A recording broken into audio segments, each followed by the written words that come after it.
Failure is the biggest way to become successful in life. I think you have to lose everything to gain everything. Today, I'm building a one-of-one GT3 RS. People are like, streaming isn't harder than a 9 to 5.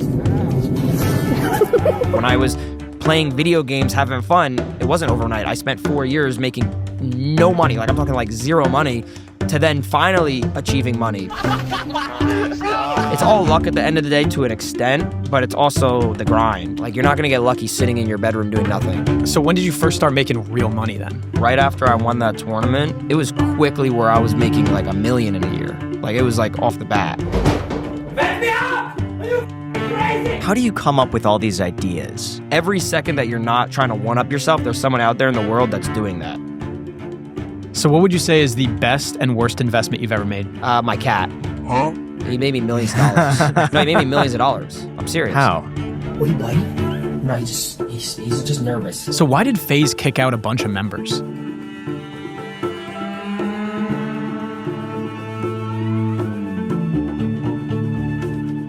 Ronaldo, thank you so much for coming on the Iced Coffee Hour. Really appreciate it. What car did you pull up here in? An Uber. An Uber, yeah. See, we were expecting you to pull up in some like crazy supercar. That was the first thing you told me. Yeah, I thought you were going to be driving the Porsche. If I came in the Porsche, you would have heard it. I'm talking about I have the loudest Porsche here. You modified it? Yeah. What do you do to it? So I put like a $20,000 exhaust onto it. It's like my friend, he works at R1, and he put like this crazy exhaust, but it's like the loudest one in California. I'll take the full credit for that. I don't care. Do you not get pulled over? No, it's registered in New Jersey. I flew in from New Jersey. Every time I get pulled over, no, I came for the weekend. Are you nervous saying that like here on what are you talking it's about? being posted online? There's no way to prove it. I came here for the weekend. Why do you like cars? It's my form of therapy. I think other people like have different forms of therapy, and personally, like when I started getting into cars, I fell in love with it. I fell in love with like the culture, and then like driving is just fun to me. Like some people, I don't know. What do you like? What do you like to do? Pickleball. Yeah, see, I could never do pickleball. Like pickleball is athletic. I'd run out of breath. So I get the appeal with cars. That used to be my therapy. I used to have a Lotus Elise and then upgraded to a Lotus Exige. This is years ago, but I used to take it down Sunset through the Malibu Canyons. That's where I go. Yeah. He's being humble. He has a Ford GT as well. Yeah, this was years ago.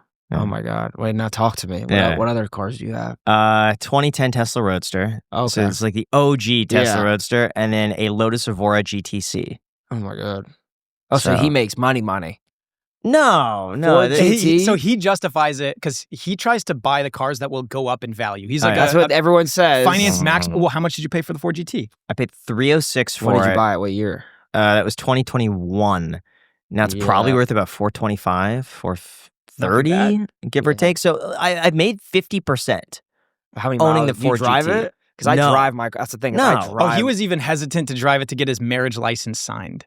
Like he was like, "Do I do it, Jack? It's down on the Vegas Strip. Like I'm concerned about that." See, I buy cars to drive them. Though. That's the thing. Like I've had my first car was like a Tesla Model X. That was like when I was like 17. That was my first car, and then I had an Audi RSQ8, and then I drove the shit out of that, almost broke it, and then I bought a Porsche, and then a BMW, and then the Porsche GT3 RS, and then a Mercedes. So I heard on a podcast that you say you like to spend 10% or less of your income on cars. Oh, okay. Where did that come up?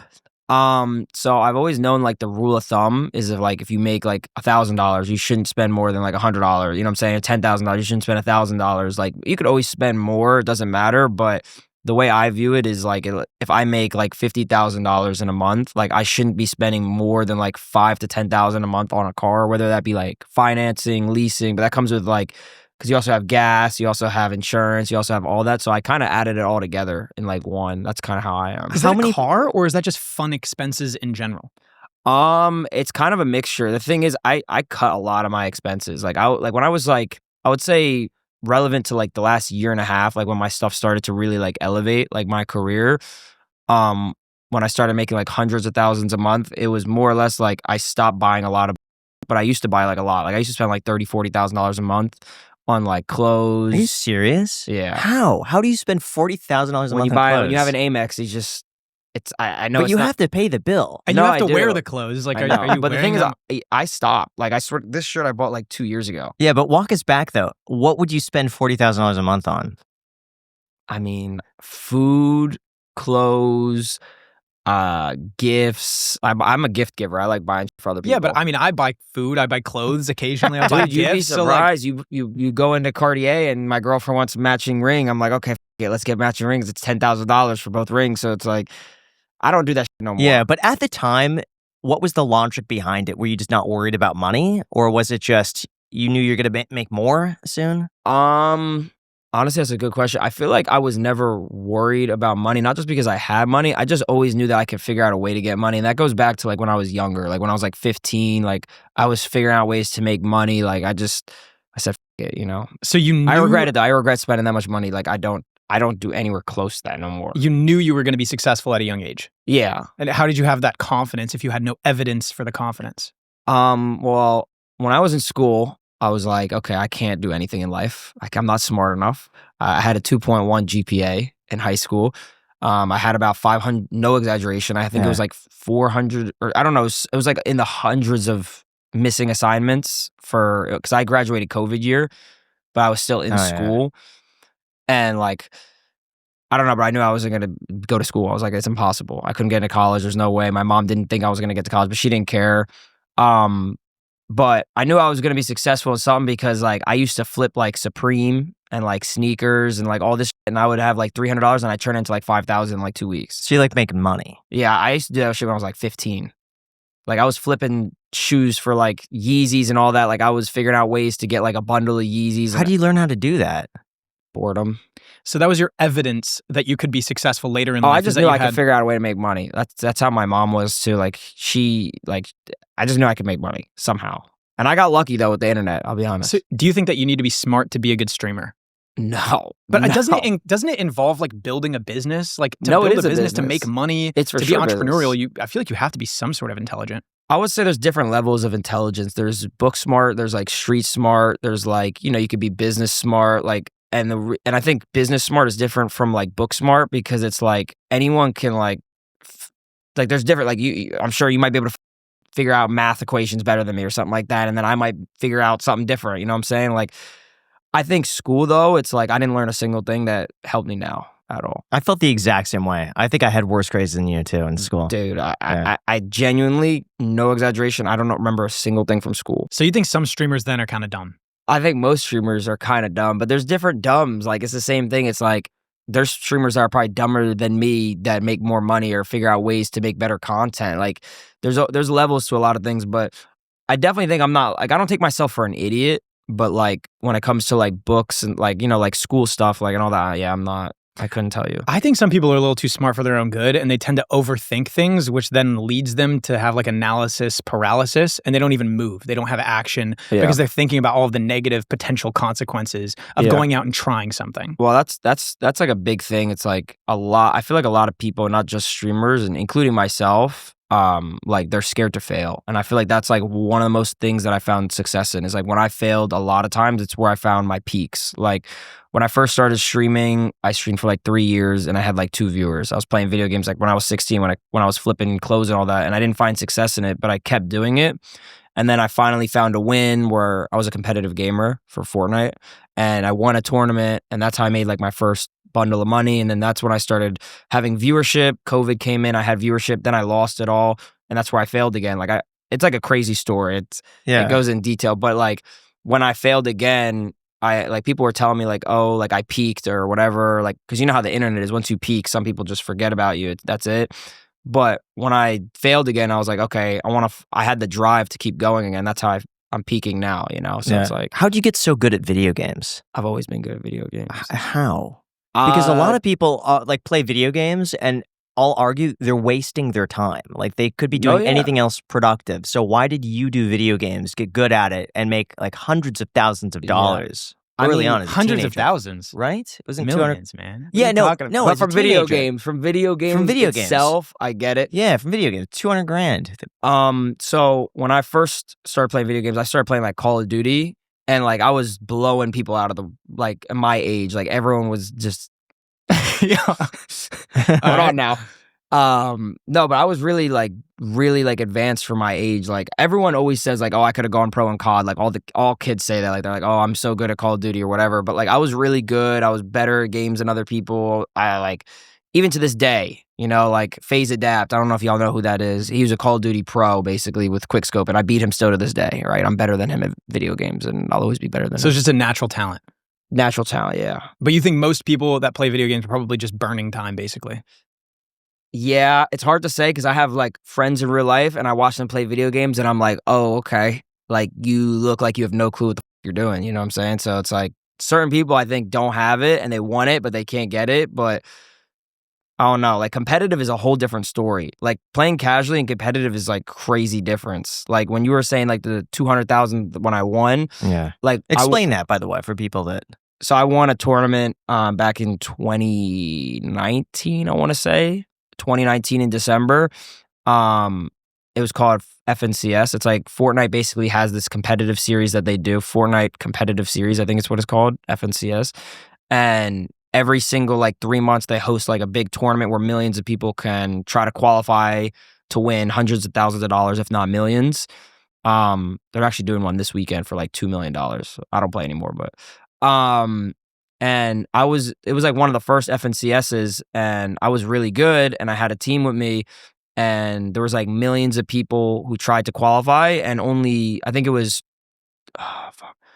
like 20 teams of 4. So the format was like 4 people in one group, and there was 20 teams or something like that, or 25 teams, like 100 players total. And we ended up qualifying for it. So like top 100 out of like millions.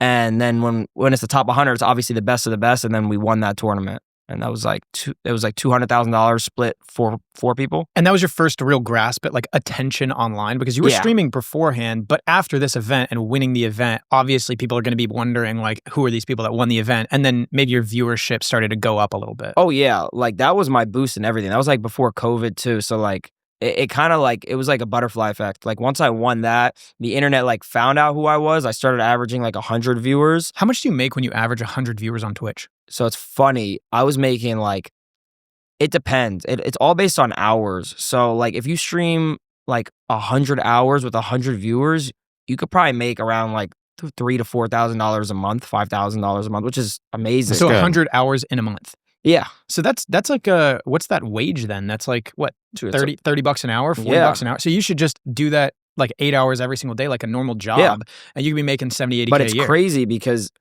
it was so funny. I got offered by Facebook when I was averaging 100 viewers. It was like right when I started becoming a thing. They offered me like $17K a month at like 17 or 18, however old I was. And it was like, I don't know how much that is a year. Someone do the math. It's about 200 and something grand. Book smart. Yeah. Like 200 something $1,000 a year at like 17. And this is before I knew I was going to make money. But I remember I was talking to my mom, I declined it. And I wasn't even making $17K a month at that time. I was just like, there's just better opportunities. But yeah, it was crazy because I would have never been here. So they wanted you to go exclusive on Facebook. And they wanted to take me to Facebook for $17K a month. And I was like, no, I wasn't even making like 1/4 of that. But I was just like, I don't know. I had a feeling that I could do something better. So when did you first start making real money then?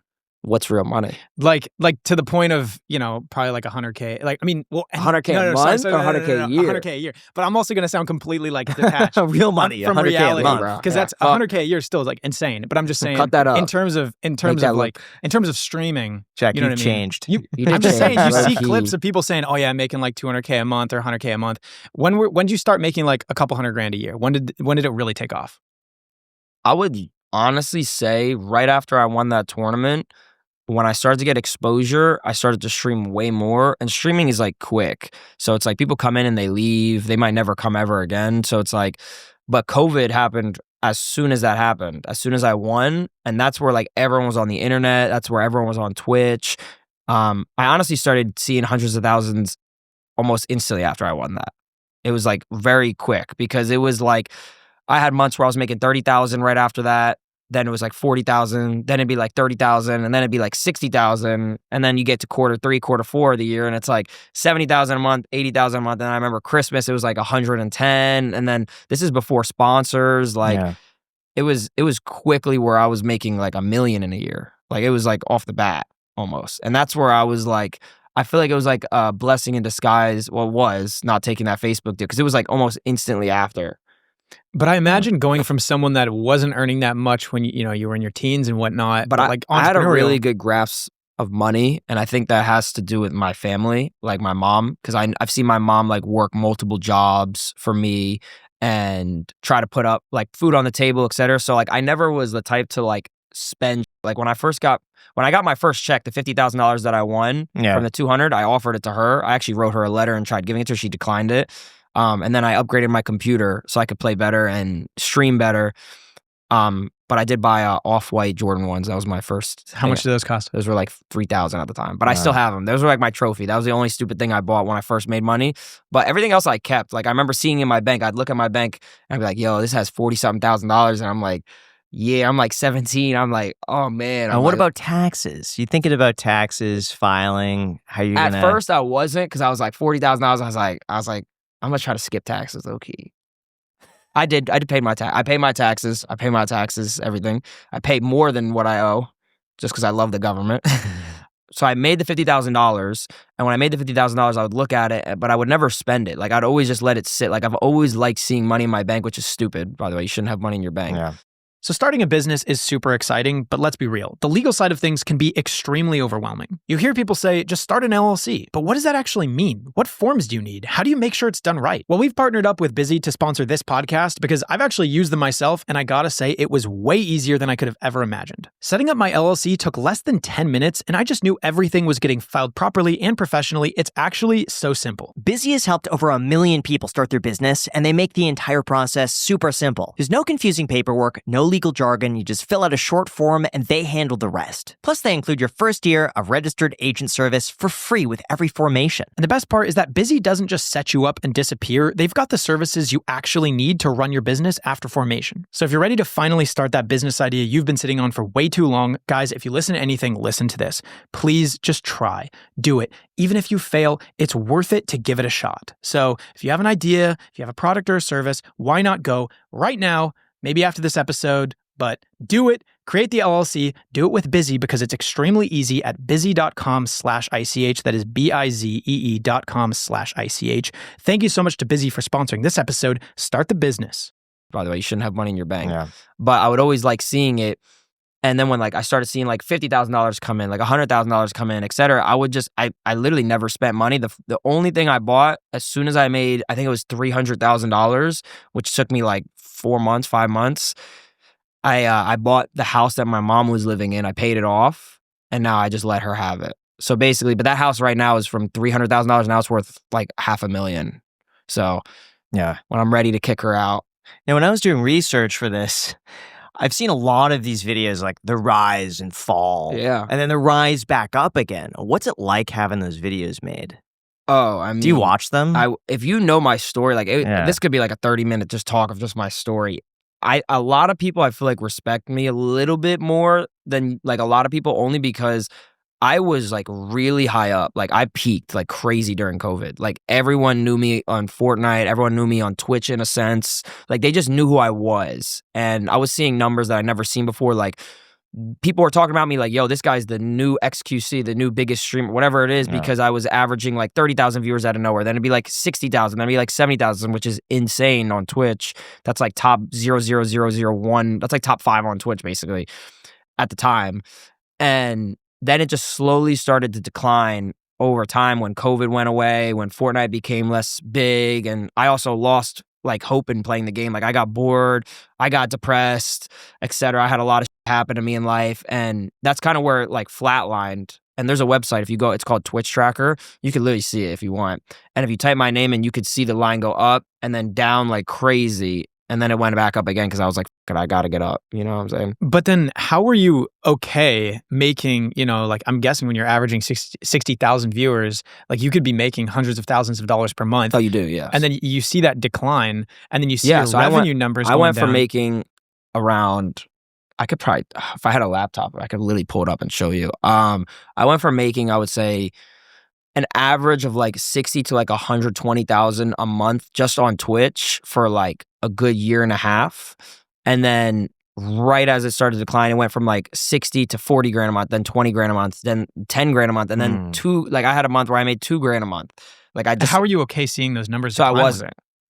I was spending around, I lived in LA at the time alone. And obviously my numbers go down, friends stop hitting you up, certain people, like friends I thought I had, like, aren't my real friends, family, like different type of thing, past relationships, you know what I'm saying? There was a lot that happened, but I lived alone and I had my rent. My rent was like $5,000 a month at the time. Fuck Tularia, by the way, in Burbank. That place is $5,000 a month, and I lived in a little square. It was the worst shit ever. I loved living there low key, but it was not worth it.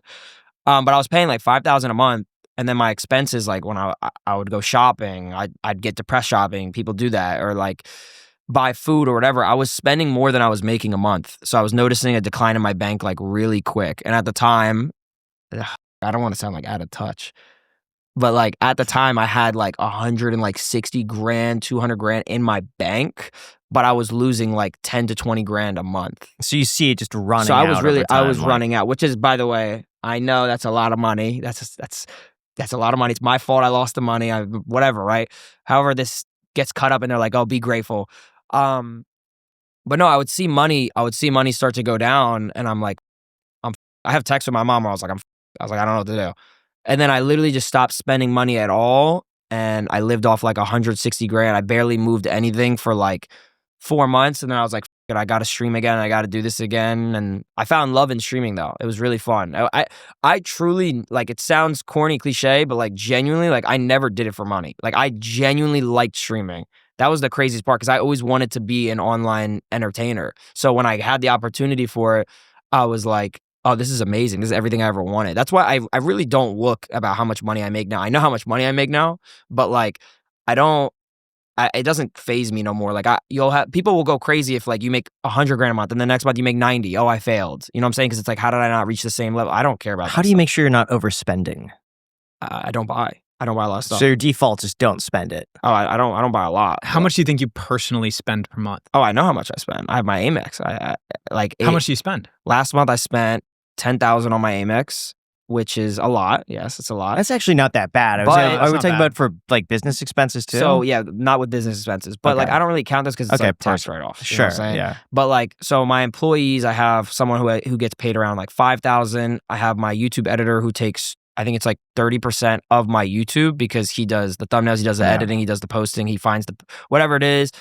I have my TikTok person who takes around like, I think it's like 40% of my TikTok, because I just let him have it because it makes good money. And then I pay him on top of that. But business expenses, not including the percent, I only spend like 10K a month on like employees too. So it's like, if I have 10K a month on employees, 10K a month, that's $20,000. That's light compared to how much you're making. Yeah. Well, yeah. I would say so. And it's also like tax related. You know what I'm saying? It's like, it is. It's going to help you make more money. I mean, we day. spend more than that on business expenses for the iced coffee hour per month. Oh, yeah. Oh, way more. Oh, my gosh. Each episode, when we like break down the cost to produce, it's way higher. And had you told me this like 5 years ago, I'd be like, dude, let's not do it. The thing is, there's certain days or there's certain months where like investing into content too, like I use that on my Amex, but like most of that money, the $10,000 a month, is from my content. Like I really don't buy clothes at all. Like I don't.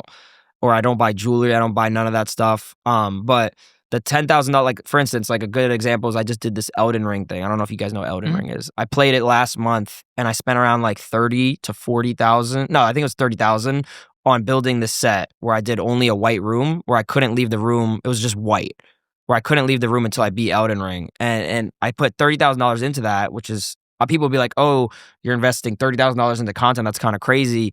But the return was like $80,000 to $90,000. So I tripled for what I put in. So it's like, it pays off for like what you do. How do you come up with all these ideas?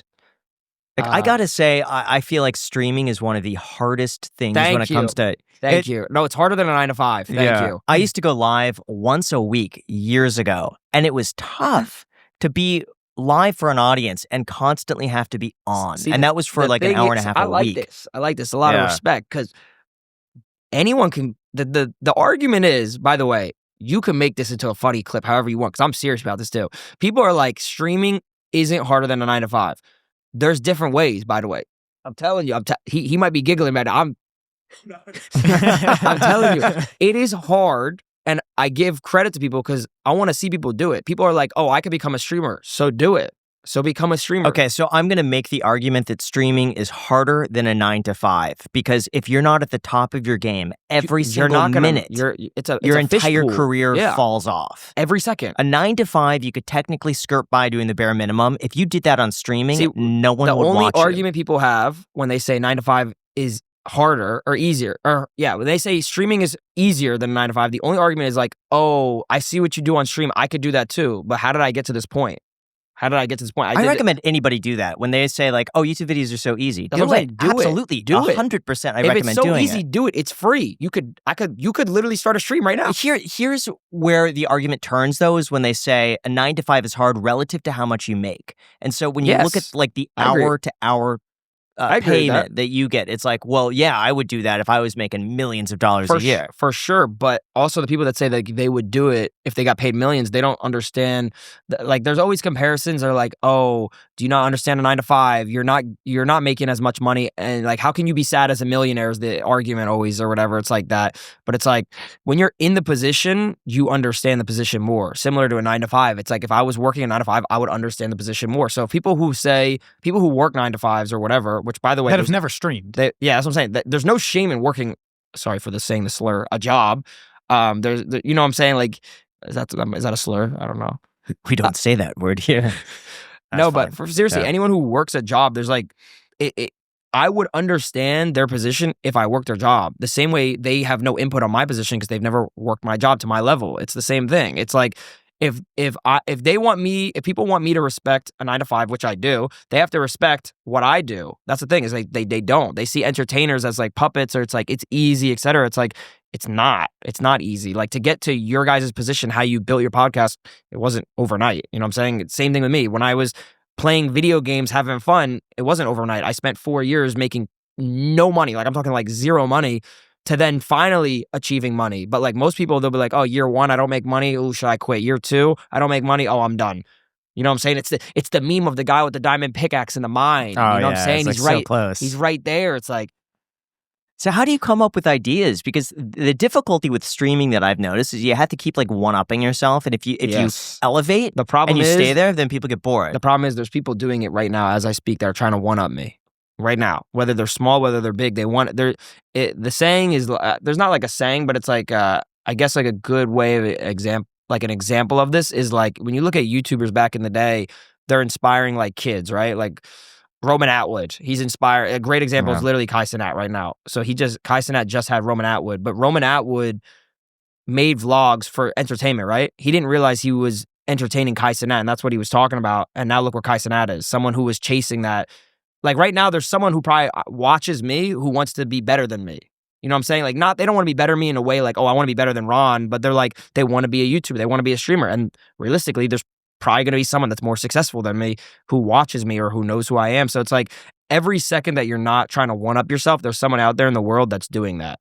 So how do you come up with ideas?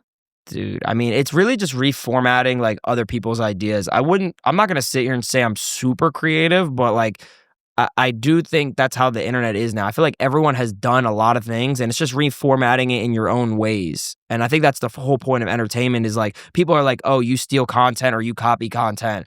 Like when I did Elden Ring, people were like, oh, XQC has done this, Kai Cenat has done this, or whatever. You just stole their idea because it did good. I was like, in a way, I was like, yeah, it does good on the internet. Like I got inspired, right? People don't like to use that word inspired because they don't believe in that. You know what I'm saying? They think it's just, I copy. But then I was like, okay, I had this idea with one of my business people who, when I was saying like my employees who helps me with ideas, he basically plans my whole month, but we had an idea where we wanted to stream in a white room where I literally didn't read my chat. I didn't have my phone for 5 days. I didn't know what time it was.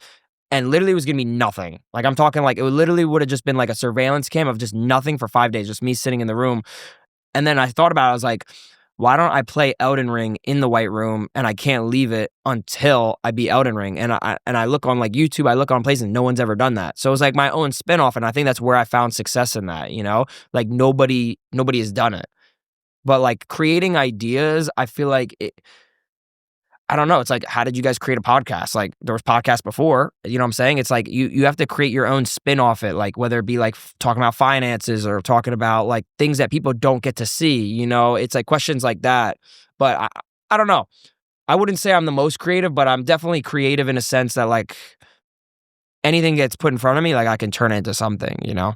So I don't know if that answers your question. Yeah. I'm also curious. We spoke about expenses and then how you're reinvesting back into things. We spoke about cars. Another thing is watches, because we did see that you wore in your engagement photo, you were wearing an AP Royal Oak skeleton. I'm not actually engaged. By the way. Well, I don't see it. It was a promise ring. I forgot to wear it. I'm not gonna lie.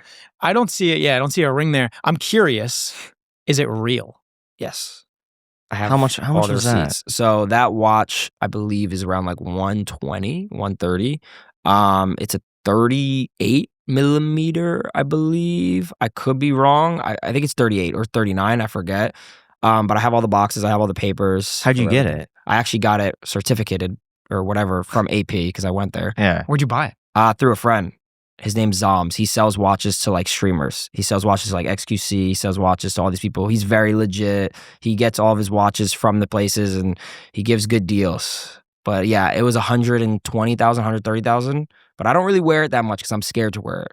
But I have insurance on it. So if anyone wants to come rob me, go ahead, take it off my wrist. I have insurance. Why buy that one? Are you big into watches too? I always wanted an AP. Okay. And then I always wanted obviously the open work, like the skeleton look. And I love rose golds. I think it's good with my skin. Yeah. And I remember one day, I actually have a picture, I think I tweeted before, where one of my friends let me wear his. And I was like, but I told myself that whenever I buy my first watch, or not my first watch, but I told myself whenever I buy my first AP, I want it to be that one, and I want it to be like during a special event. And I bought that watch after last year. Actually, funny enough, literally today, basically, like it was like in October around, but we streamed, Faze Clan, we streamed 30 days straight, 24/7 last September, which would be right now. Mm-hmm. And then after that, I found so much success in that. I was like, you know what, bro, I'm just going to buy my dream watch. So how much money do you spend on watches? Right now I have the Batgirl Rolex 2025. That was a gift from Los Polos. Shout out to Los Polos. I beat him in a 1v1 on Fortnite for it. I gave him 99 kill leads where he had 90. He had to kill me once. I had to kill him 100 times. I beat him. So he gave me that. Steve Will Do It gave me the Rolex Starbucks, the green dial one. I don't even remember. I have a Rolex. I forget which one that Clicks bought me. It's just a date just, I believe. And then I also have a Cartier. I get gifted a lot of watches.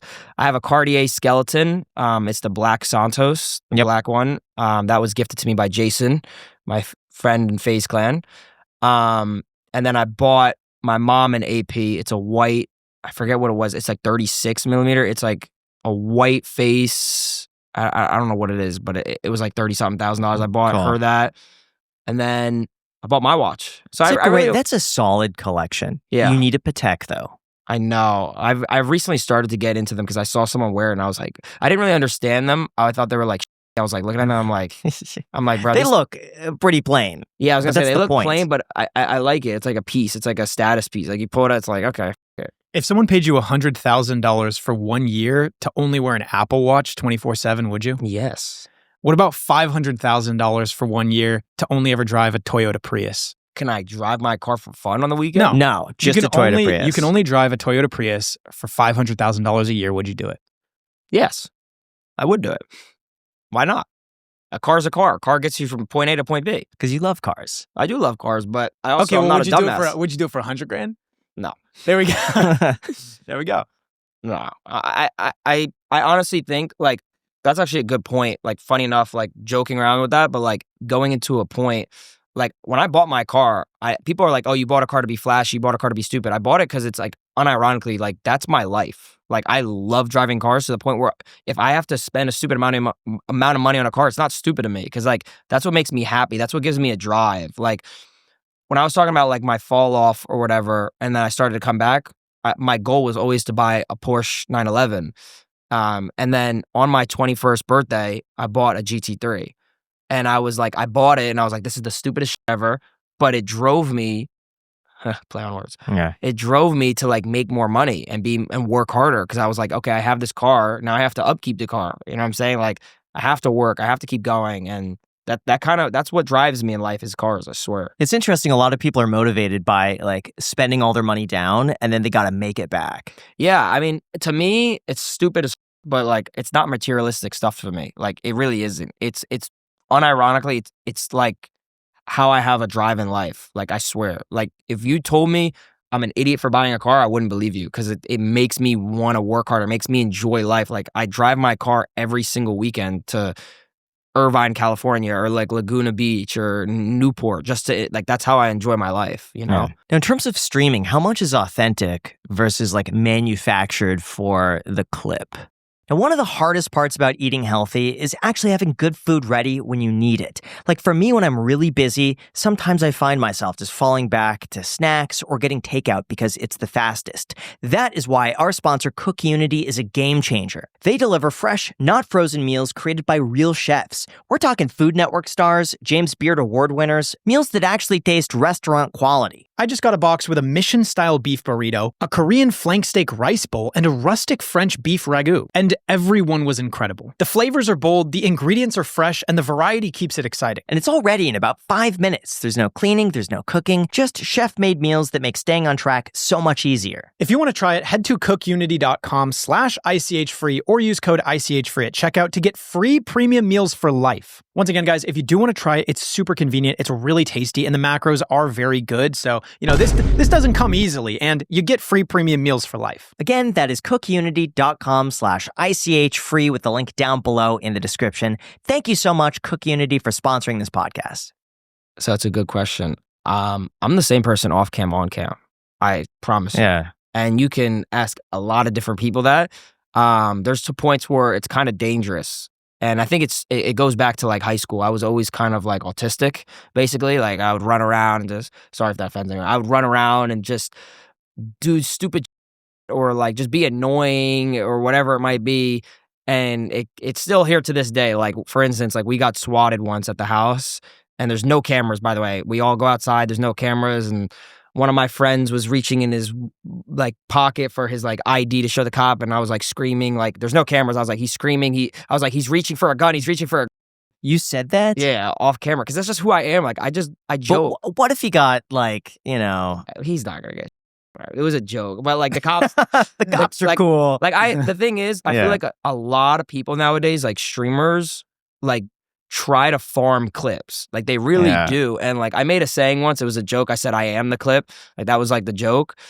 I really don't like intentionally farm clips. Like it just naturally happens. Like I've never paid a clipper. I don't know if you know that. People pay clippers for TikTok. I've never done that. Like stuff naturally happens. And I think that's why people also enjoy me. It's because I don't fake who I am. I also think it's very easy to see who is fake and who's not when you watch streamers. Like I'm sure you guys have watched entertainers and been like, okay, he's putting on an act for like kids, or he's putting on an act for people, whatever it might be. And then you probably watch people who are like you're fans of, I'm sure, because you're like, they're authentic.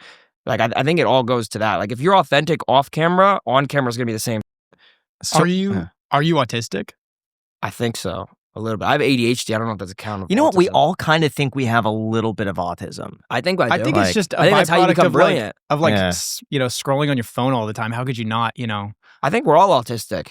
Honestly, I think autism and ADHD, I don't even believe doctors are real, bro. Like I low-key think like the doctors made it so we have to like diversify autism and ADHD. What if we all have it? You know what I'm saying? Like then no one has it. You could have Down syndrome. I really could. Yeah. I think if anything that he probably does. I don't know.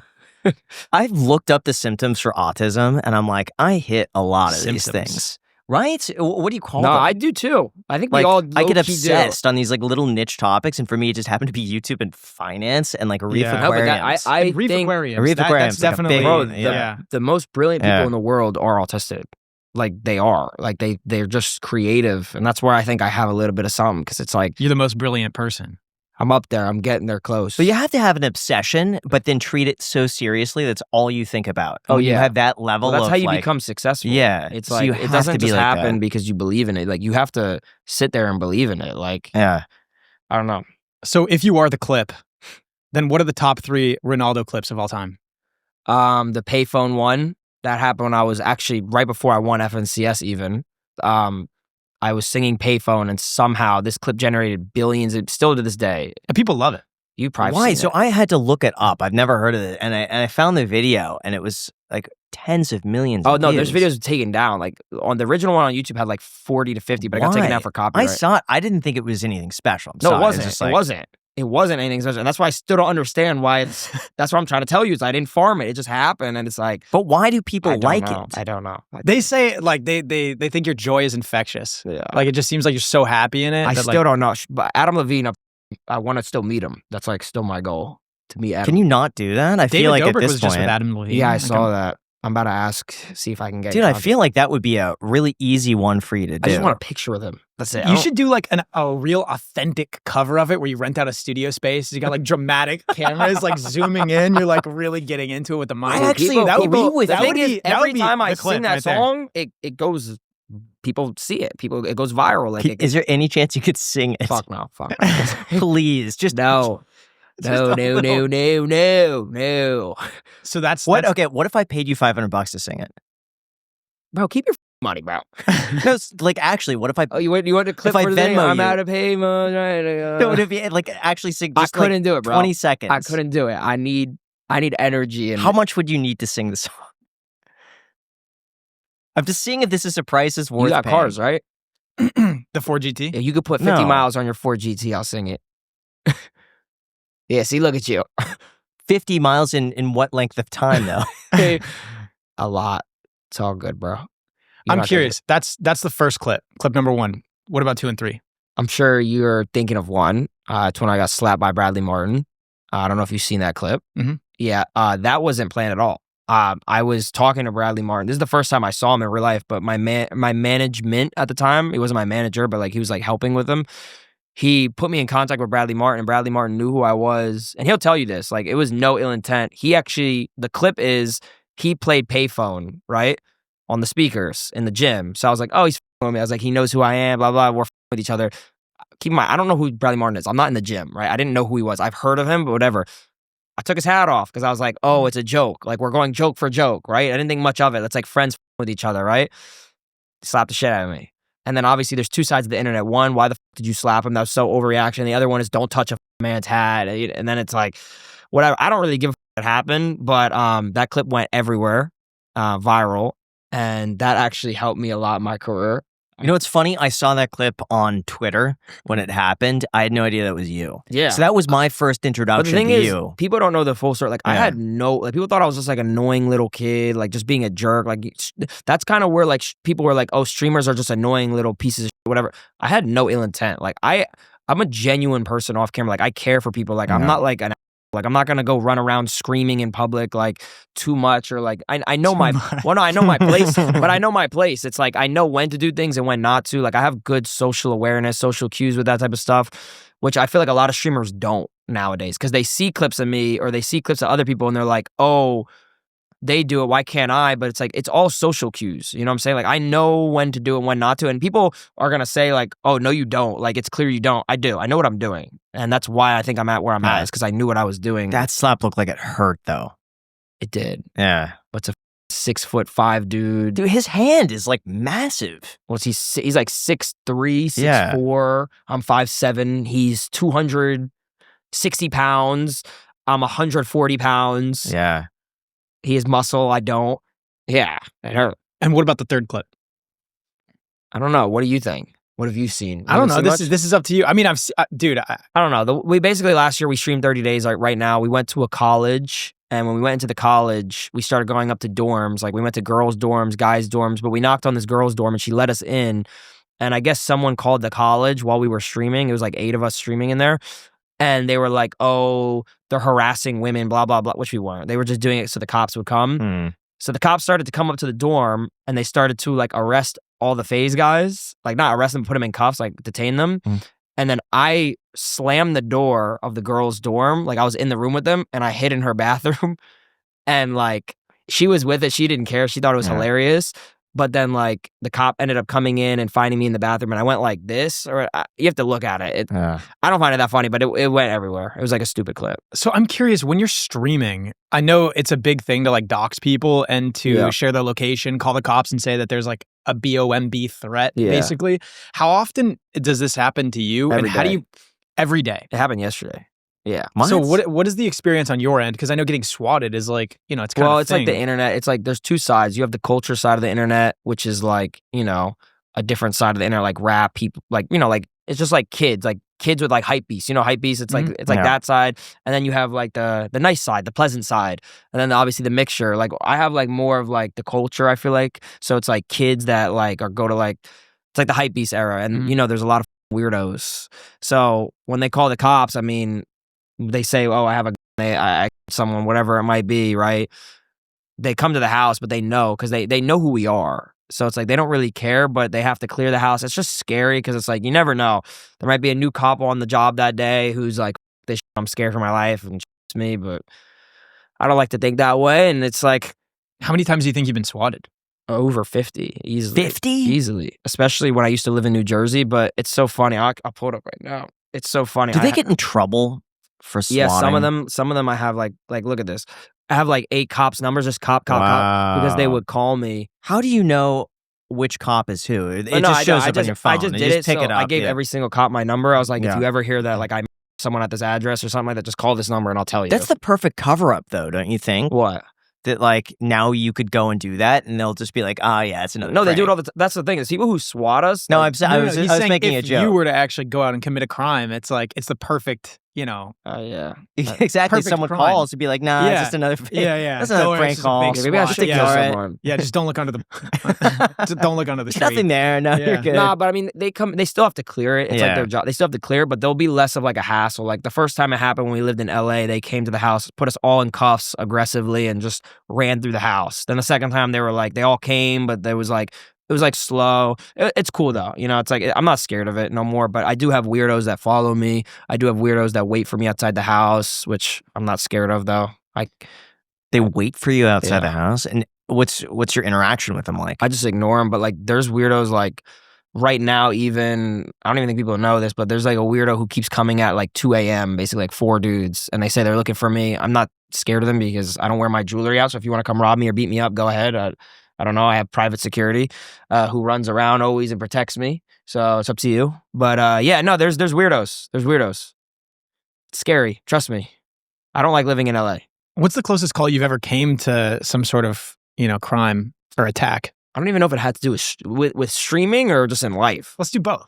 In life, I was on Hollywood Boulevard in my BMW when I had it at the time. And I don't know why this guy got really mad. I think I cut him off barely, but it was like nothing crazy. It really wasn't. Yeah. And he started following me through Hollywood Boulevard like fast, like on me. And it was his girlfriend. And you know me, I'm Italian. I look out the window. I go like this to the guy, and his girlfriend was driving. And then she speeds up on me, and I see it in my rear view mirror. I'm with my girlfriend and my friends. He's reaching in his bag for like a gun, and I'm pretty sure he had it. And they were really on me. I'm a better driver than you, so I allegedly on Hollywood Boulevard. You know, like when the crosswalk happens, there's like people that walk or whatever. As people are walking, I went around them, and the guy had to stop because there's people walking. But it was like really scary. That's why you don't honk in LA. Oh, and yeah, you just because you never know who's going to be like. There's weirdos. People just one don't day care. it's just like their day's going bad and they snap. No, yeah, you gotta be careful. And even with like when I was doing with streaming, it's kind of like the similar. It's like people just see my car, whether it be kids, whether it be older people, and they're like, "Oh, I'm gonna follow him." They don't think of me as a real human. They think of me as like an entertainer. So they're like, "I'm gonna follow him, whatever, throw shit at his car." Like I've went to car meets where kids throw shit at the car and then they get like attacked by my fans though. But like, I've never really encountered something scary. Mm-hmm. I've had like friends encounter stuff really recently, and that's kind of where I'm on edge recently. But like, I'm very like aware of my surroundings and etc. So if streaming's harder than a 9-to-5, and someone wants to put themselves through that pain and discomfort, you could never. I'm curious. Is there still opportunity to grow on Twitch today? And what do you think is the main thing if someone wants to grow on Twitch they should be doing? If you want to grow on Twitch, I honestly think you should. It's clips. It really is clips, and it sucks. I feel like the game is really up right now. It's probably the hardest. I mean, I wouldn't say it's the hardest it ever is, because there is never the hardest time ever, right? Like on YouTube, it's the same. It's like, oh, it's so hard to become a YouTuber. It's always going to be the same hard, right? Pause. But it's going to be like, it's always going to be hard to become a streamer. It's always going to be hard to become a YouTuber. There's never a right time. But like right now, it's just hard in a way where it's like, bro, like if you start your stream on Twitch, like, and you're not known, it's like, why would I watch you type of thing? Like there's so many creators that are big now, and like people hop on the bandwagon of like, oh, if you don't have a certain amount of viewers, why would I watch you? It's like, so really you fun. Shouldn't even be spending a bunch of your time streaming on Twitch. Instead, you should be trying to find a way to if get I some started clips. fresh right now, I would stream on Twitch like 4 hours, probably, or like 3 hours, maybe even 2. And not farm clips, but be myself, whatever I want to do, whatever type of content. Even if you have 0 viewers, you have to fake it till you make it. Like pretend that you have an audience watching you and still create the content that you want to create, clip it, put it on TikTok, and then keep streaming every day. Because when people start seeing your clips, even if you have 5 people see your clip, one of them might be like, oh, like this guy's kind of funny. I'm going to go on Twitch to see if he's live. And if you're live when he's reacting to it, right? That guy might become a loyal viewer. You know what I'm saying? Like that guy might be like, oh, this guy's funny. And then you keep doing it. It's like compounding, you know? It's like, you just gotta, the biggest problem is people don't do it. You just gotta do it. So if you could buy stock in 3 streamers right now, who would you invest in? Ooh, 3 streamers right now. You know what's crazy? I'm very good at this. Like very, very good at this. Like who have you picked out in the past? See, people are gonna be like Cap in the comments. Bro, when I was watching Aiden Ross, I have text messages with him, DMs, when he was averaging, this is great viewership, by the way, like 3,000 to 5,000 to 10,000, which is, by the way, some people are like, oh yeah, he already made it. Well, he already did, but I knew I texted him, I was like, yo, you're going to get to this level where you're averaging like 50 to 100,000. We used to have talks about it. He'll even say it himself. Like I used to text him about it, and he became one of the biggest at the time. And then same thing with my friend Jason, shout out to Jason. He was averaging like 1,000 to 2,000 viewers, peaking around like 4. And I told him, I was like, bro, you're going to be like really big one day. And I don't just say it just to say it. Like when I say it, like I only say it to a select few. Not that my word means anything, but like I was like, yo, you're going to do this, you're going to do that. Sure enough, he's like that to right now. Someone I know named Plaqueboy Max, he used to be in Faze Clan. He actually just left. He was averaging around the same, like 1,000 to 2,000. I told him, yo, you're gonna be the biggest one day, like for this reasons, etc. And sure enough, he is. Like people know him for those reasons. And I don't know. I just feel like I have a good eye for talent, and I think that's why I even believe in myself, is because I know I can get to a certain level. But what qualities do you see in them that makes them stand out?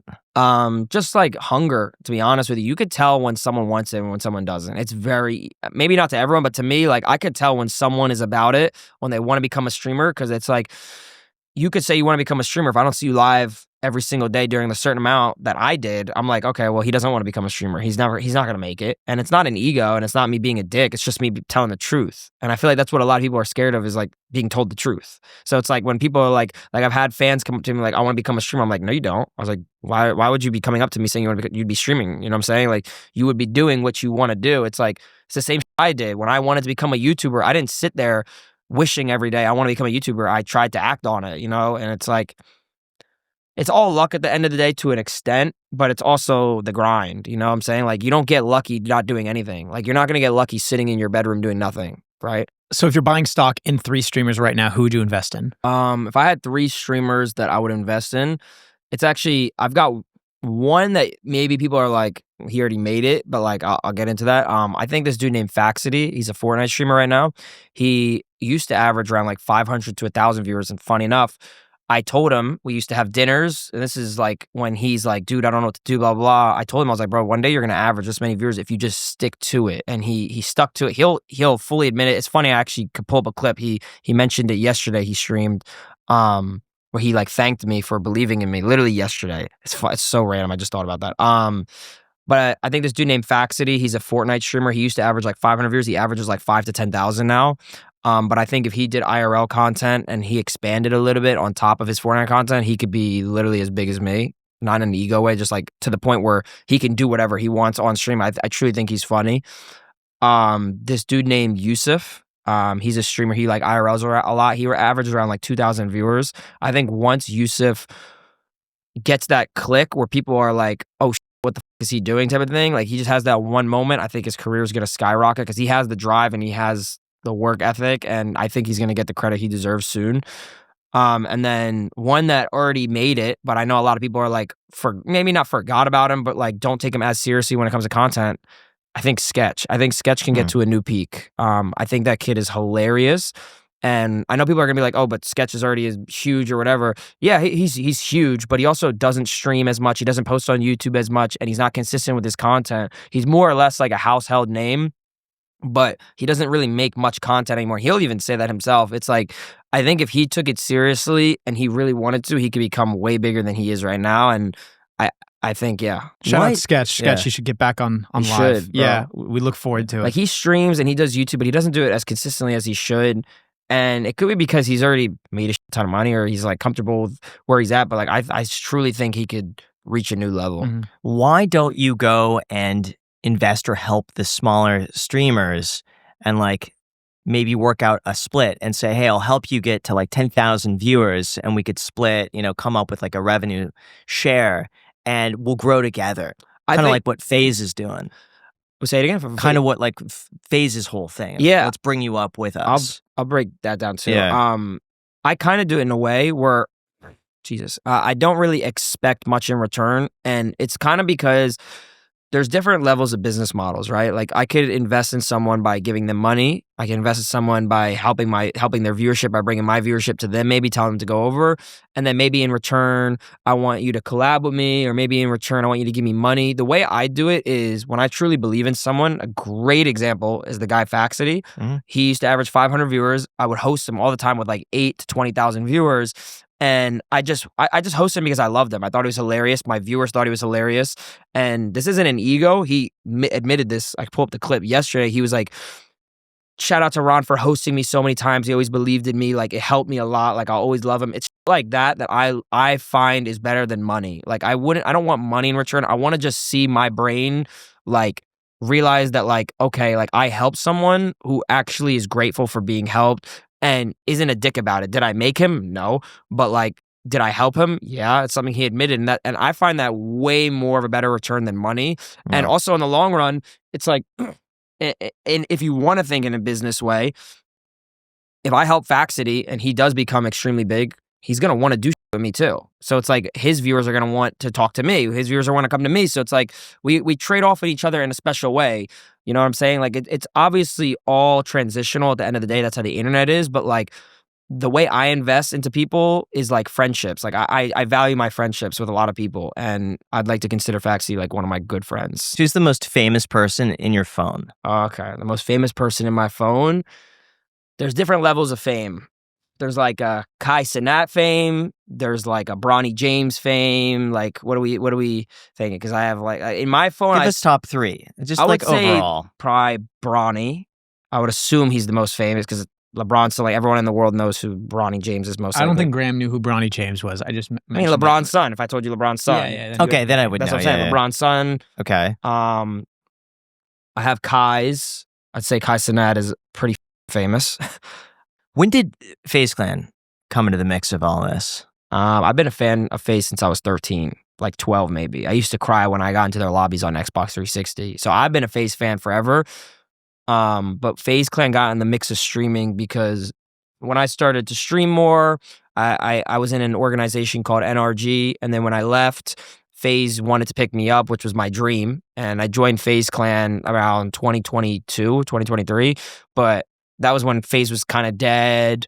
Like my career was kind of not that big. And then Banks had an idea to have me, and he basically wanted to rebuild FaZe, like how it used to be, like having like the FaZe Adapt, FaZe Rain, FaZe Banks, FaZe Apex, like FaZe Tika, like all these guys. He wanted to rebuild it basically for like a new generation. So he chose me to be a part of that, which I'm forever grateful for. That made my career borderline, like doing FaZe again. And he chose Jason the Ween, which was my friend that I mentioned, Blackboy Max, Silky, and then Lacey, Blackboy Max, Lacey, Stable Ronaldo, Silky, Jason, and Jason. And he basically wanted to do a house in LA. And then we ended up just doing it. We ended up just coming together, and FaZe backed us up. They paid for the house, they paid for our content, and sure enough, when you put 5 creators who love each other and who are friends with each other in a house, I mean, it turned out to be successful. So, what's the vetting process like on that? What do you mean? Like the vetting, like making sure that we're going to be like good in writing, that honestly, like everything is aligned. The fun part about Faze Clan is there is none. I mean, there's like lines of like what we want to do and what we want to accomplish. Yeah. But when we went to the house, we just said, F it. Like, you know, we were like, let's just try to make this work. Was there a stupid amount of money being spent a month? Yeah. But I mean, it was more or less like, it's the risk and the reward. Like, as a business, you're not going to see the green forever, like, and for a long time. Like, it was in the red, obviously, but it was like another risk. We had a new investor for Faze Clan. The guy put a lot of money in, and then we invested into the house, and we said, F it. And then we just started owning the internet. So how does the business of Faze work now? Like, who owns Faze? How many shareholders are there? Are you a shareholder in Faze? Yes. How are distributions made? How do you pay Faze? How do they pay you? Yeah, so we own percentages of Faze all individually, all of us. Obviously, we don't own a crazy amount because we're not the ones who put up millions of dollars a month to do the house, millions of dollars for employees, for content, or whatever. But I know GameSquare owns a percent. Those were the original investors. And then Matt Kalish, the owner of DraftKings, owns a majority, which, by the way, Matt Kalish might be the greatest all dick ride. I don't care that he's a billionaire, Simon, just because that he's probably the greatest human that I've met. I'm talking like he's a billionaire. He's a real life billionaire, and he'll come to the house, hang out with us, talk to us. If I call him right now, he'll pick up the phone. Yeah. I swear to God, he'll pick up the phone. I've called him at like 2 a.m. for just business advice. He is a genuine dude, and I think he's probably one of the greatest CEOs for us. Like, he really wants to take care of us, and he's really good with his. So if he owns 51%, and then I don't know what percent he owns because we also own percent. Like, that's what I was trying to say. Like, whatever online is wrong, but I know that I own a percent, like more than a percent. All the Faze guys own more than a percent, which I have the shares. I think they're valued at, I don't know, maybe like $500,000, 600,000. But I mean, it's someone has to buy it. You know what I'm saying? And so you split then some revenue with the overall business in exchange for having so the way the business model yeah. works, from what my understanding is, because obviously this is only our year 2. We're not even on year 2. We're about to actually no, yeah. I would say we just hit year 2 of the remodel, so we're still figuring it out. But basically the plan is, it's like, you know, when we create IPs, if Faze wants to invest in that, Faze basically just put us on, like helped us get more recognition. And now the way the brand makes money is if we bring sponsorships, if we bring IPs, if we bring products, they would help take a percent from that. But it's not like some where it's like, oh, you have to give us 50% of your shit. No, it's like, okay, if you want to drop a product, right? I'll help you. I'll put up X amount of money for you, but in return, you just have to give me 30%, which is completely fair. Right? He's kickstarting it, and he's willing to take that risk. And he's verbally told me, he's like, oh yeah, if it fails, it fails. You know what I'm saying? Like, you're not really allowed to do work like that with other people. I mean, who's going to invest hundreds of thousands of dollars into me, millions of dollars, and take the risk and might lose it? You know what I'm saying? So it's like, so it is fair. If he wants 40%, if he wants 50%, it depends. You know what I'm saying? Like if I do a thing I want to do is I want to do something to do with cars, like just drag races or laps, like courses. If I have to ask for millions of dollars, he'll find me people to invest millions of dollars into me, and he'll take that risk. But in return, he would be like, okay, yeah, I want 40%. And I'm like, yeah, that's fair. That's completely fair, because I'm not going to put $1 million. I'm going to be honest. I'm not. Yeah. I don't want to take that risk because I don't have the liquid to do that. So it's like, yeah. But that's kind of how the business model is, and it does work, and it will work, you know? Do I think Faze as a whole is a profitable business? I don't think any organization in gaming is like a profitable thing because they spend too much money, but I do think the way to become profitable is stuff like that. Like, if I made a Prime, right? That company's worth $1 billion, and Matt Kalish owns whatever. If you make $500 million, if they sell for $1 billion, it's like, okay, we're profitable. So it's like, so it seems like kind of what it is he front loaded a lot of the money for you guys to be able to have the capital and access to grow on streaming. And then I could be very wrong, but I'm pretty sure. Yeah. And then because of that, you guys just have a tightly knit relationship with him, where if you guys want to do something, he's the first guy you guys go to, and then he's able to get his hands, and you know, if you guys want to, have he also truly believes in it. And that's why he's very important. No, it seems cool. It seems like it's more of a handshake thing, but if it works out, it works out. It's cool. He's very smart. He's not dumb. And I think he just is, he's like the greatest person, right? Like, he really takes risks for us, and it feels like family. And Obviously, there's always going to be opinions on the internet because people are like, Faze this, Faze that, whatever. You obviously see all the negativity of that type of stuff, but it's like, I don't know. I feel like right now, Faze is in its best spot right now, in my opinion. It's the most fun I've had, people said they've watched, so. So why did Faze kick out a bunch of members? And when I was working in real estate, it often felt like half my day wasn't selling. It was just keeping track of everything. Emails, leads, meetings. It was like I was running 3 jobs at the same time. Here's the truth. If you're running a business today in 2025, you need a lot more than just a CRM. You need AI that could focus on taking the busy work off your table so that you could focus on closing the bigger deals. And that's exactly where today's sponsor, Pipedrive, comes in, the #1 CRM tool for small to medium businesses built by salespeople for salespeople. And what makes it really stand out are the AI tools. Pipedrive AI can actually analyze your sales pipeline, highlight which deals are most likely to close, and even recommend the next steps to move them forward. It's also built literally right in your email, so you can generate compelling cold outreach in seconds, or get a quick summary of those super long email threads so you're always ready to respond with confidence. And when it comes to performance, the reporting feature gives you a full view of how your sales process is working, so you could double down on what's driving results. It feels like having a dedicated sales coach inside of your CRM. That's exactly why top sales teams using Pipedrive close on average 3 times more deals per month. Over 100,000 companies are already using it, and right now you could try Pipedrive for free for 30 days with no credit card or payment needed. Just head to pipedrive.com/ice to get started. That is pipedrive.com/ice. There's also a link down below in the description. Click that link and you can be up and running in seconds. Huge thank you to Pipedrive for sponsoring this podcast, and now let's get back to the episode. Now, really quick, I just want to say that when Jack and I were first starting the Iced Coffee Hour, we had to figure out everything ourselves. From the best cameras to use, the best editing equipment, how to get guests. Every day was a brand new challenge. That's why if you're starting or growing your own business, you know how valuable today's sponsor is, and that would be Shopify. Shopify is basically your all-in-one business partner. They power millions of businesses worldwide, from major brands like Mattel and Gymshark to entrepreneurs just getting started. Fun fact, if you've shopped online in the US, there's a really good chance it was through Shopify, because they power about 10% of all American e-commerce. On top of that, what's great about Shopify is that they give you access to a complete design studio with hundreds of ready-to-use templates to build a beautiful online store that perfectly matches your brand. There's no coding needed. And their AI tools even help you write product descriptions and enhance your product photos. Shopify also makes marketing extremely easy with simple email and social campaigns to reach customers wherever they're scrolling. Plus, they handle literally everything from inventory to shipping to returns, basically all of the complicated stuff you do not want to deal with. So if you're ready to sell, you're ready for Shopify. Turn your big business ideas into... So sign up for a $1 per month trial at shopify.com/ICH. That is shopify.com/ICH with the link down below in the description if you just want to click it there. Guys, it is $1 per month. We've had so many guests on this podcast that have had $1 million Shopify stores. I've had a Shopify store. Graham's had a Shopify store. It is $1 per month to get this trial with the link down below in the description. I highly recommend it. Thank you again to Shopify for sponsoring this episode. And now let's get back to the podcast. So why did Faze kick out a bunch of members? Do you know those members? I know a couple of them. I know they kicked out Blaze, and I was upset about that. Did Blaze make content? Not really. And he made a video where he was like, I get it, like I get why they kicked me out. I also think it's like so there's 2 different people that get kicked. There's the newcomers and then the OG phase, right? People are like, okay, Apex, Rain, Tico, Temper, Faze, Blaze, whatever, right?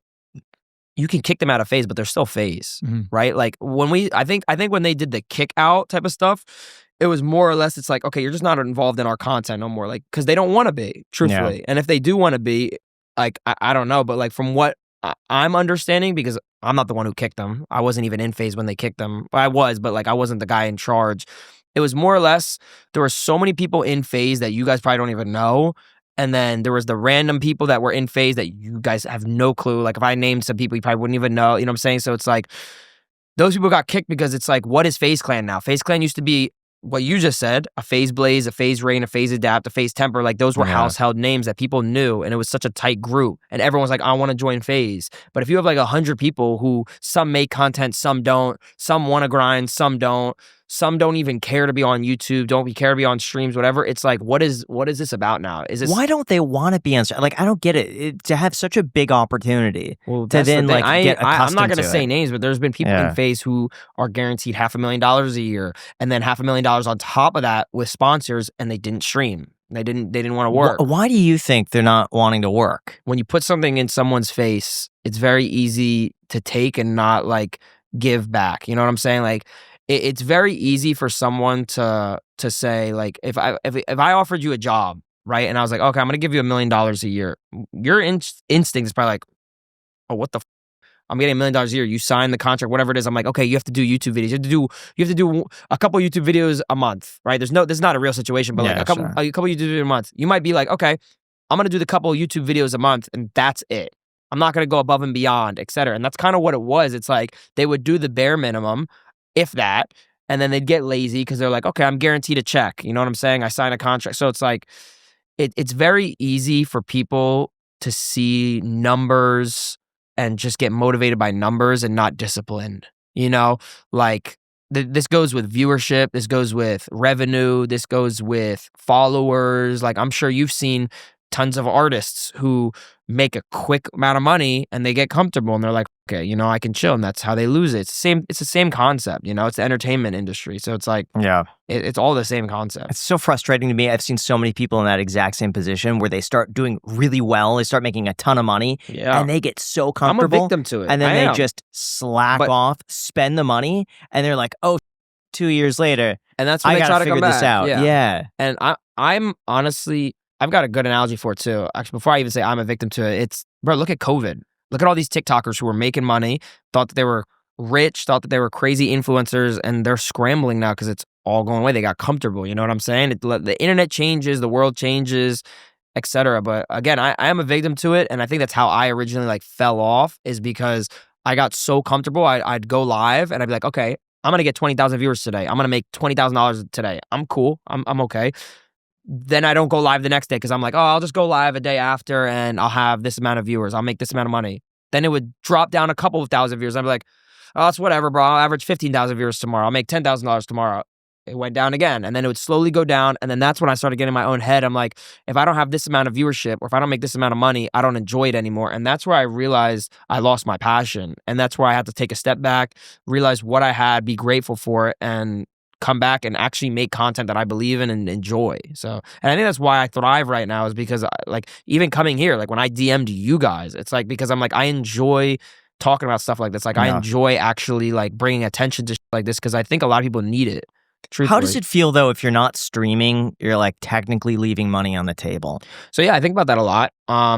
For instance, like if I don't stream today, realistically, I'm just being honest, transparent, I would probably miss out on, like if I streamed 8 hours today, I'd probably miss out on like $8,000 to $15,000 just off streaming. But it's like at the same time, I don't stream for money, and I know people might be like, "Cap," but I really don't. I like taking breaks. And I wouldn't even consider it a break if I don't stream today. I did this, you know what I'm saying? I did something productive. As long as you're doing something productive in your off time, you're not leaving money behind. You know what I'm saying? Like you're not even leaving opportunity behind. How do you have that mentality? For me, that was very difficult because from 2019 through 2023, really, I wouldn't take a day off. I refused because every day I took off, I know I'm leaving like, I'm paying X amount not to work today. And I'm like, I'd rather just work. Well, it's the wrong mindset in my head because it's like, there's unlimited money in the world.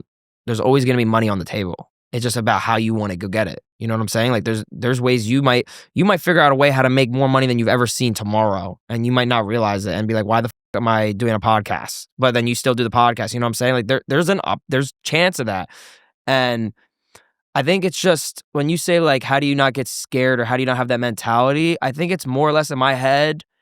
It also has to do with my beliefs in the world. Like I believe truly, like it's so cliche, but it's really how I believe. It's how I operate. It's like I believe I'm a good person, that good opportunity will happen, and I feel like I'm always gonna have fortune in my life. Yeah. So it's like I don't worry about taking days off if I don't make amount of money or et cetera. You have an abundance mentality. I very much have a scarcity where every day I'm like, all right, this is it. The algorithm's changing tomorrow. No, but the thing is, I have that mentality with streaming because I don't think about it money-wise, but I think about it like, okay, I could fall off tomorrow. Oh, I could lose viewership tomorrow. If I started going from 20,000 viewers to 10,000 viewers, it's like, okay, you split your revenue. You split your relevancy. So it's like comes and goes. And it's like, again, analogy is like the TikTokers. When these TikTokers are getting 5 million views a video and then all of a sudden they start getting 500,000 views, it's like, oh, what the do I do type of thing. So it's like, it's the same thing with YouTube. If you upload this video and it's a 1 out of 10, you guys would be like, yeah, this is amazing, whatever. And if this video is a 10 out of 10, you're gonna be like, okay, like, and then you might like think about, should we have more streamers on? Should we do this? And it's like that. You just got to work. You just got to do it. You know what I'm saying? It goes back to what we said originally. It's like you just got to just not care and just do how you want to do it. So if you think you should work every single day, do it. Seriously, do it. But I do think taking breaks is good for you if it's not like a break. Like even when I go, like when I was mentioning how I drive my car, it's not real break. I might not stream. I might not post. I might not even do a podcast. It's not a real break because it's helping me mentally. When I'm taking this break, it's like I'm clearing my head so I can work better. I'm clearing my head so I can think of ideas. I'm clearing my head so I can just figure out what I want to do next. You know, if you work every single day, you have no opportunity to think really.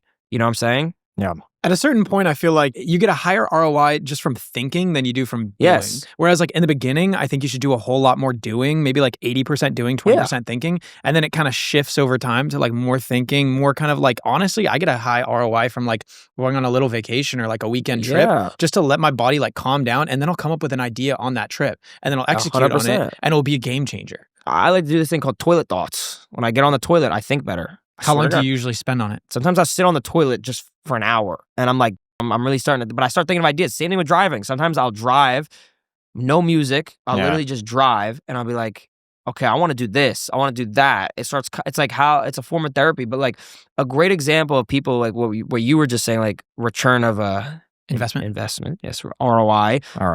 When you take breaks is like, look at someone like Logan Paul, a great example, or Jake Paul, a great example. These guys uploaded every single day for 2 years, 3 years, every single day. 5 million views a video, 10 million views a video every day. These guys are probably making like what, $50,000 a video, $70,000 a video, millions of dollars on merch. But then they randomly start taking breaks. But now look how brilliant they are. It's like they figured out ways when they took breaks to become bigger, become better things. Another great example, more relevant to like, I guess my space is like Kai Cenat. Kai Cenat used to stream every single day. I'm sure every single day he's making $20,000 to $30,000, $50,000 off streaming, off sponsors, whatever, more money. But like when he's streaming every day, he's like, okay, I'm making like $50,000 to $100,000 a day. Okay, I could go buy my dream car tomorrow. I could go buy a dream watch tomorrow. But like when he takes these breaks, look what he's doing right now. Like, you know what I'm saying? He creates these bigger ideas and these crazier ideas because he took a break. He wouldn't be able to do what he's doing right now if he didn't take a break. He wouldn't have thought of it. He wouldn't have. And he knows that. And it's like anyone knows that. It's like you become brilliant when you take more breaks because you could think of better ideas. How do you balance streaming, working with having a relationship now? It's kind of interesting because the way my relationship works is, and I think a lot of people should follow this formula, is really building a foundation off the bat. And it sounds very normal. Everyone says that, but it's like really solidifying a boundary and foundation. Like when I met my girlfriend, first and foremost, I told her, I was like, you cannot have a social media presence. I just don't want it. And I'm like, if that's controlling, I get it. Like I'm very understanding. Like I'm like, okay, I get it. Like why is my boyfriend not wanting me to be public or whatever? But I'm like, and she really respects it. And that's why I love her, is like, because I just don't, when I'm online, I'm online. When I'm offline, I want to have an offline life. Like I want to enjoy my life. So it's like when I met my girlfriend, I was like, yeah, I really don't want you public on like TikTok, social media, streaming, whatever it might be. Like she could go live tomorrow, probably average like thousands of viewers and make hundreds of $1,000s off my name, but she respects me enough to not do that. You know what I'm saying? So it's like, I told her, I don't want you online. When I work, I want to be able to work. Like, I don't want to be able to be like bombarded or like clinginess or like pettiness over small things. Like, I like to keep my private life private, and it sucks too because then there's weirdos on the internet like, oh, what does she look like? What is she hiding if she's not public? And that's why like I'll show her face. Like I posted her before just so I could get rid of the stalkers and all that. But like, she doesn't come on camera. She doesn't do anything. I like to keep it private. So a lot of people would be wondering, if you're young, you're making a bunch of money, you have a bunch of freedom, you're so successful, like why would you settle down into some sort of a relationship when you could optimize on building the business, making more money, grinding, when you have this like kind of golden egg right in front of you, you could just keep harvesting? Because I think a lot of people have so this is a great question because there's ways to balance this. And I feel like that's a problem with life is people don't find balance. Like, I think if I didn't have a girlfriend, I wouldn't be successful in other ways. I wouldn't when I'm off stream, I used to end stream and just be super stressed, just super like not in, I wouldn't be relaxed. And when I'm with her, I feel more relaxed or I feel better. But like I also don't let it affect my business side. And a lot of people do. And they'll say it doesn't, but then it does a little bit. Like I tell her, I'm like, yo, we've had arguments. It's a relationship. You know what I'm saying? You're going to have arguments. You're going to have ups and downs. But like I would tell her, I'm like, I can't let this affect my day to day. I was like, I can't let this affect my job. If so, like we have to be done type of thing. And it's like, it's not like ultimatums, but it's like I try to find a balance of having a relationship and having work. And I think I do a pretty good job at it. Yeah, you set your frame is kind of where it's at. But what I'm curious is a lot of guys in your position, if you're young, you're living in Los Angeles. Whipped. You what? They're whipped. I don't know what that technically means. You know what that means? Yeah, of course. You haven't heard the term? I don't know what that technically means. It's called whipped. It's like basically like your girlfriend will control you. No, that's not what I'm saying.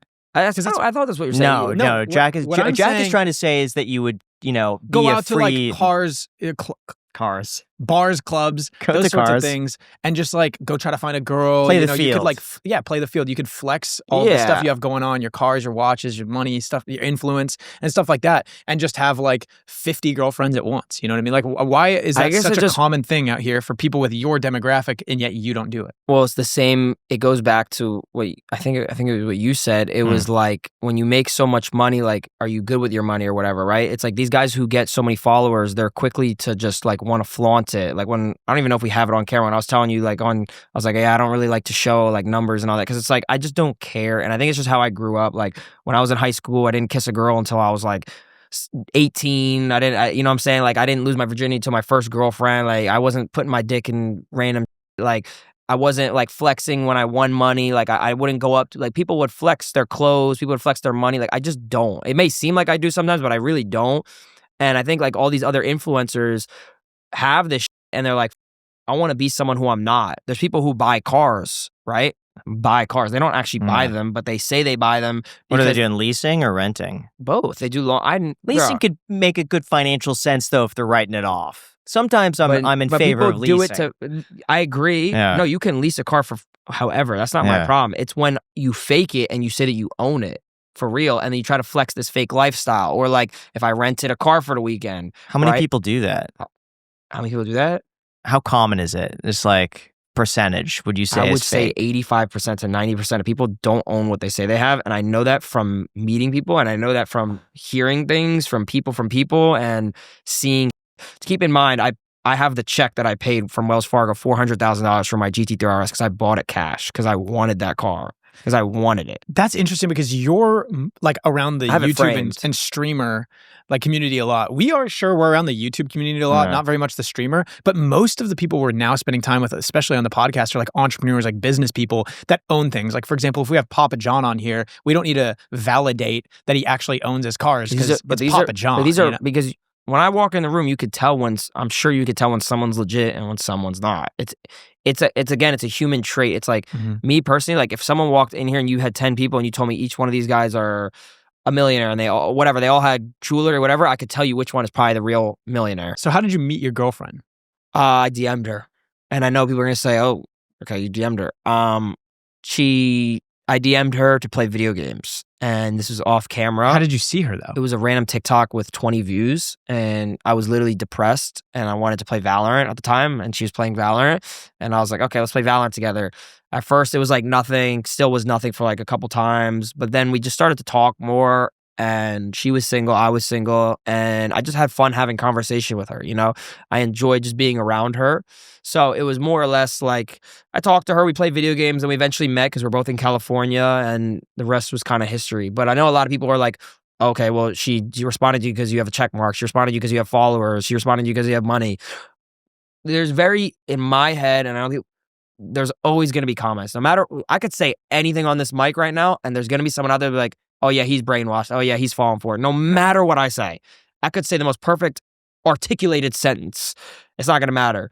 So that's why I don't even care to give a reason. But like, I know she's not a bad person. There's obviously trials and tests that you mentally, she knows it's not like I'm being a dick. It's like, I've told her, I'm like, yeah, like, there's ways to tell if someone's a nice person, a good person. And she also has money. Her family has money. Also, there's nothing wrong, I feel like you can contend with this, with saying that if you do have status, money, influence, stuff like that, that will generally just be attractive to a girl, because I feel like girls kind of, they seek out some sort sense of like a provider, some guy that can like make them feel safe and comfortable. And so if you have those qualifications, it's not only that you have the money and the influence and the power, but it's also that you like, but then you have all these people that are like confidence, you have the character traits that would let you achieve those things. And those character traits are passion.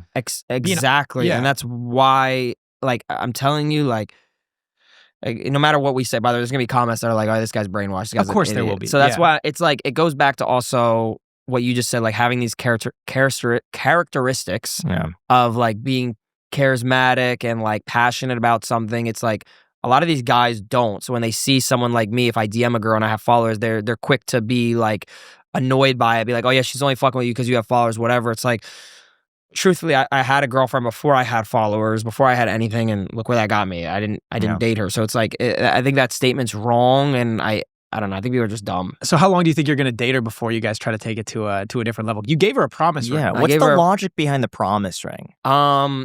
She probably would. She taught me more things than I've, by the way, like ever experienced, like in life, about certain things, traveling, certain places. She's taken me, like, just like being there, and she's shown me that like no matter what, when like I get annoyed, when I get angry, like, you know, it's human traits, like when I get worked up or stressed or whatever, she's not quick to jump the like, "Oh, you're being annoying, you're being an like how some girls would be like pettiness or like childish, etc." Like, she's understanding. And but I just love this girl. So it's like, I was like, you know what, it's my 1 year anniversary with her. I was like, we made a year, you know. Why a promise ring over like a nice necklace? I think it's just like earrings. I think it's just like tradition. You know, when someone gets a promise ring, they think it's cute. They're like, "Oh, it's like another level of like, hey, here's my intention." Yeah. And so, if you end up marrying this girl, are you getting a prenup?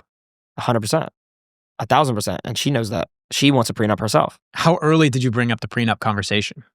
She's not as quick as possible. She knows that. She wants a prenup. She said the same thing. She's like, "I want to make sure my assets are safe." That's what she said. And I was like, yeah, that's respectable. It comes from a wealthy family, I take it? I would say to a degree, but like even in general, she wants to go to law school or something like that. And she was saying like she wants to just protect herself. Even if she has money, she doesn't have money. But like when I brought up the conversation, she wasn't like, "Oh, so you don't trust me like with money?" Like, bro, if that was because that's a red flag. Well, if that's the case, I wouldn't have dated her. That's my point. Is like there's like those trials that you go through where you figure out if this girl, like a girl's legit. It's the same thing with guys. If a guy's legit, you know.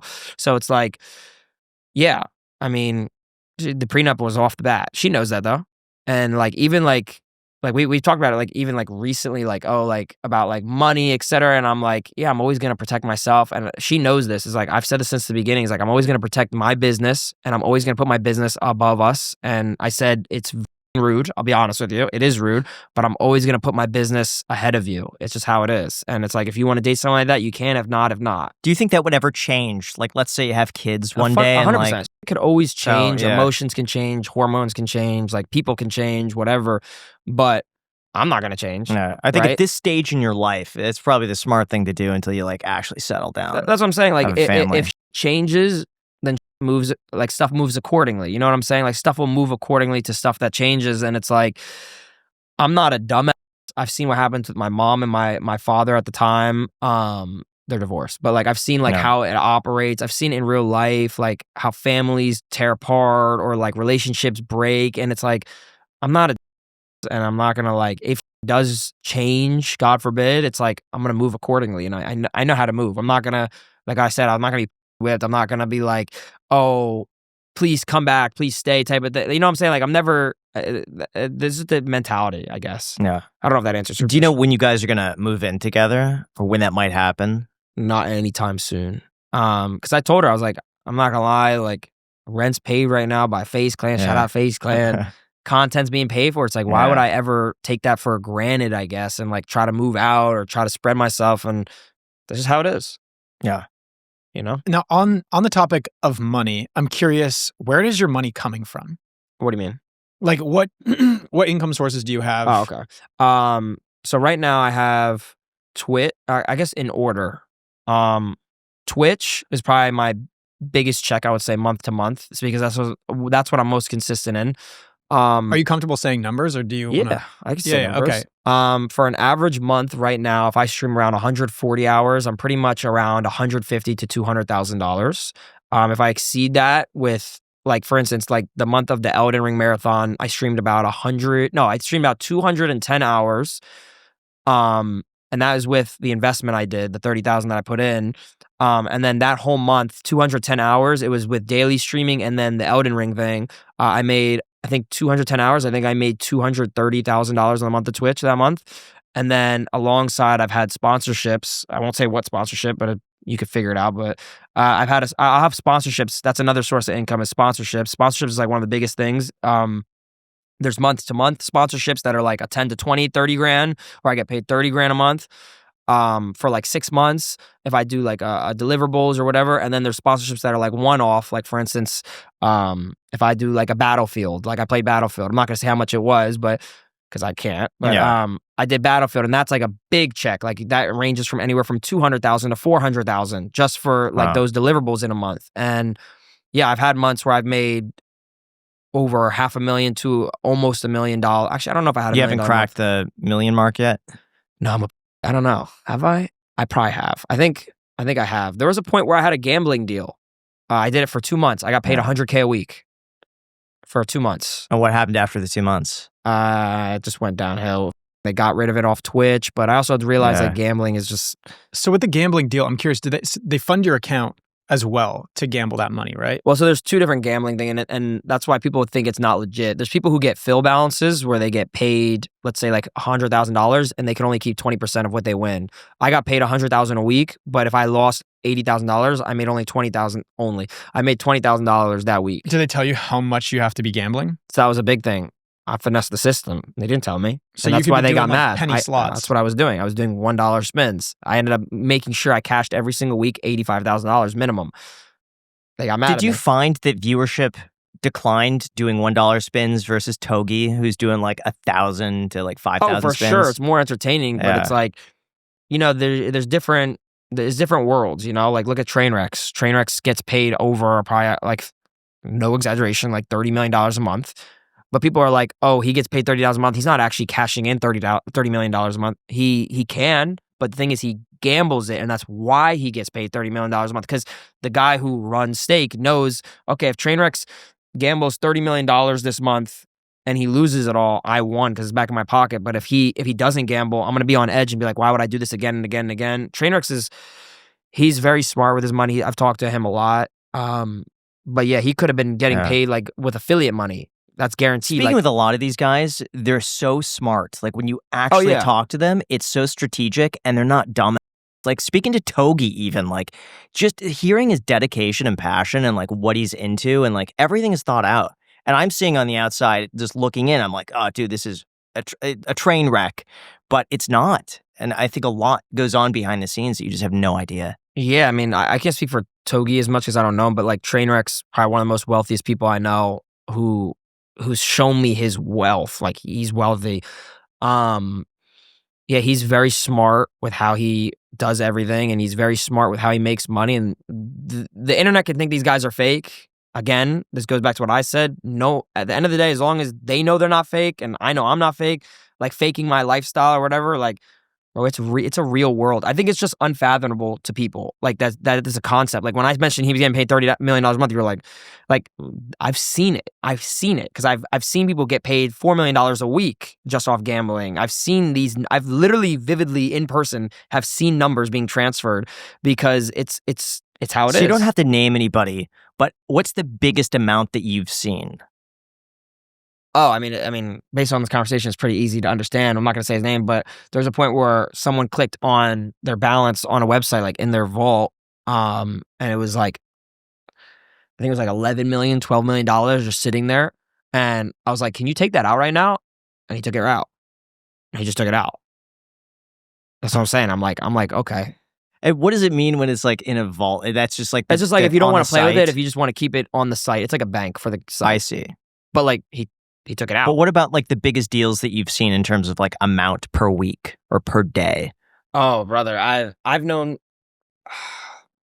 I know people who got paid millions a week, like just to gamble. Like, I mean, it's a real world because in the return, it's like all these people. Look at us, we're talking about it right now.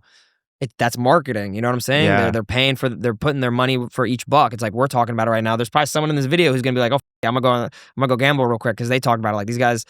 Telling you, it's all marketing and it's genius. Is it a lot of money? Yeah, but it's the gambling world is like money's always coming in, money's always going around. It's like, why would Coca-Cola spend millions of dollars every year on advertising if everyone knows what Coca-Cola is? It's to stay relevant. You know what I'm saying? So it's like the same concept. What do you think the future is for those sort of streams, like the gambling streams? Do you think they're going to continue cracking down on it? For sure, but it's never going to go anywhere. Yeah. What are you going to do? How are you going to get rid of gambling? It's a world thing. It's like a big thing in the world. You know what I'm saying? It's probably age verification, where you have to like submit your ID and be 18 or 21 to like watch these streams. That would crush the industry. But there's a reason they don't do it. It's because it's a profitable business and they're taking %. These sites are giving platforms money to be on their site. Like, telling you, all it takes is one regulator. Yeah, because they've been starting to do that with the hub websites where they like require that you give ID. I wouldn't know, but Jack has been telling me about this. What do you mean hub websites? Talking about bro. Jack, you haven't heard the hub sites. I haven't heard of that. I mean, sometimes you can't spank. The fact that you even have like some sort of nickname for it just goes to show, bro. You're in the trenches. You're Jack's playing. No wonder right you now. like left mid podcast to walk over there. Yeah, it was like a couple minutes. I mean, that's not bad. Yeah, it's fast. Yeah. I just gotta check my phone real quick. They posted a new video. No, but yeah, it's like it's an industry, bro. It's never gonna. I don't think it'll ever go away, even if they do the age verification. So like, if you're making what, 400,000 or so a month? on good months, yeah. So like 300 to 400 grand in months. I'm curious, who do you think has the deepest pockets then of all the streamers? Of like Aiden Ross or XQC or Train. Those are probably the people I think. Trainer X. Easy? I've known, he's told me some things and I've seen it. He's deepest pockets. Easy. Easily. But what about Aiden? Doesn't he own a percentage of like Kick and Stake? Yeah. Aiden has great money. Great money. And I know that too because I've been to his house before. We've talked, etc. But XQC's poor as fuck, by the way. That guy's poor. Like dirt poor. Like, poor? Like I'm talking like he doesn't even have he's poor, bro. Why is he poor? I don't fuck with that guy, bro. No, I'm just he kidding. just doesn't make. It's like an inside. No, joke. yeah, of course. It's a clip. He's the clip. All right. So where do you invest? Me? Yeah. So right now I have houses. I do a little bit of real estate where I bought houses. I've never done like Section 8 and Airbnbs, but like I'll just buy houses just to maintain for the market. Where do you buy houses? I do New Jersey. Oh, really? Yeah, because that's where I'm originally from. Okay. Property tax there is high though. Yeah, but it's also more comfort because I know like I can go there and watch over. I'm about to start getting into people watching over property so I can invest more, like a financial company, all that type of stuff. But I do that. I don't do crypto. I don't really do assets like watches, I guess, like what you were saying, like back to cars. It's like if you don't drive it, same thing with watches. I guess that's an asset. It is. But it's like they go up and down. Like look at the COVID market, like that went up, then it went down. So it's like, but most of my money either goes into real estate and then like obviously into like just stocks. Like I have my management that just puts stocks. Doing like index funds? Yeah, of course. Okay, cool. But I mean, most of my money, I'm not gonna lie, it's just like invested into real estate. To be honest, I like cash Are you getting flow. a good return on real? Because with the prices the way they are now, unless you're buying it outright, but even if you look at the return buying it outright, it's not that crazy, great but anymore it's also at today's just prices. it's more comfort for me. It's just like a security. Yeah, it's like a great example is like Faze Rug, like what he's taught me, and he's said this too. Oh, dude, yeah, Have you guys had him on here? No, I would love to get Faze Rug on there. We tried. Oh my god, I met him and I was like, and because he knew what we were doing, and I was like, dude, you should come on. And he was like, I'm super down. Yeah, he wanted us to go down to San Diego, and we're like, yes, when? And he's like, I don't know, this is kind of busy. He's very busy. Yeah, but he's taught me. He's like, I'm not gonna say how many properties he has, but every time he gets a check, he buys a house outright, completely, just like a single family home. I don't know what type, but he'll buy. He does like a lot of multifamily, Like some commercial, he'll smart. buy it out so he owns it. Even if it's a lot of money, he'll buy it out so he owns it. I'm pretty sure, Rug, you can correct me if I'm wrong, but this is what he told me. And he has a lot of properties. And like I get so inspired by that because every time he gets a check, he's not blowing it on stupid shit. It's either his content. Like, sure, he'll buy like some stuff, but like everyone does that. You have a life, you know, you only live once. But he's very smart. He'll just buy stuff that he'll know is a return eventually. So like when he decides to be done with YouTube, he's sitting on X amount of money with real estate that's been going up, and then also that he can rent out. It's like you'll be forever safe, you know? He's very smart when it comes to that, but I think he's buying a lot in California. I could be incorrect I don't know. on that. I actually don't know. It might be San Diego down there, though. Like, that might be better. So I don't know. So aside from Mr. Beast, who do you think is going to be the second YouTube billionaire or content creator Logan billionaire? Paul. Oh, okay. That's Easily. a good point. Yeah. Easily. Jake Paul, too. I think Logan Paul will be there before. Logan Paul is he's just a mastermind with content. When I've met him too, he's very good at he's very good at life. And people think he's a dumbass. He's very good. So what would you say is the best and worst investment you've ever made? The best investment I ever made? Myself. The $8,000 computer you bought. Yeah. Actually, I got a funny investment. My cat. And you're gonna think it's a joke. I bought a cat. I named him Burger. I bought him for $100. I'm not kidding. This is a true story. You can go on TikTok. I bought him for $100. He's made me flipped him for $400. He made me millions of dollars. No, he made me millions of dollars. I'm serious. How? I went so viral because of him. I'm not kidding. Like when I was playing Fortnite every day, like when I was coming back, I was playing and I bought this cat, and you can literally look it up on TikTok, Burger. Like it'll come up instantly, Burger the cat. We're talking like celebrities found him, like Madison Beer started talking about him, like all these people started talking about him, and these clips would generate, no exaggeration, every time I posted them, it'd be like 5 million views, 8 million views, 10 million views, 10 million views. Why? And I don't know. What do you mean you don't know? There's something up with Burger. He's just it's a funny cat. It's a funny name. And like the he would do on stream, like, bro, it's like one of those cats, $100. It's like they were going to probably kill the cat. I don't know. They were going to do something with the cat. They weren't going to keep him there. So I bought him.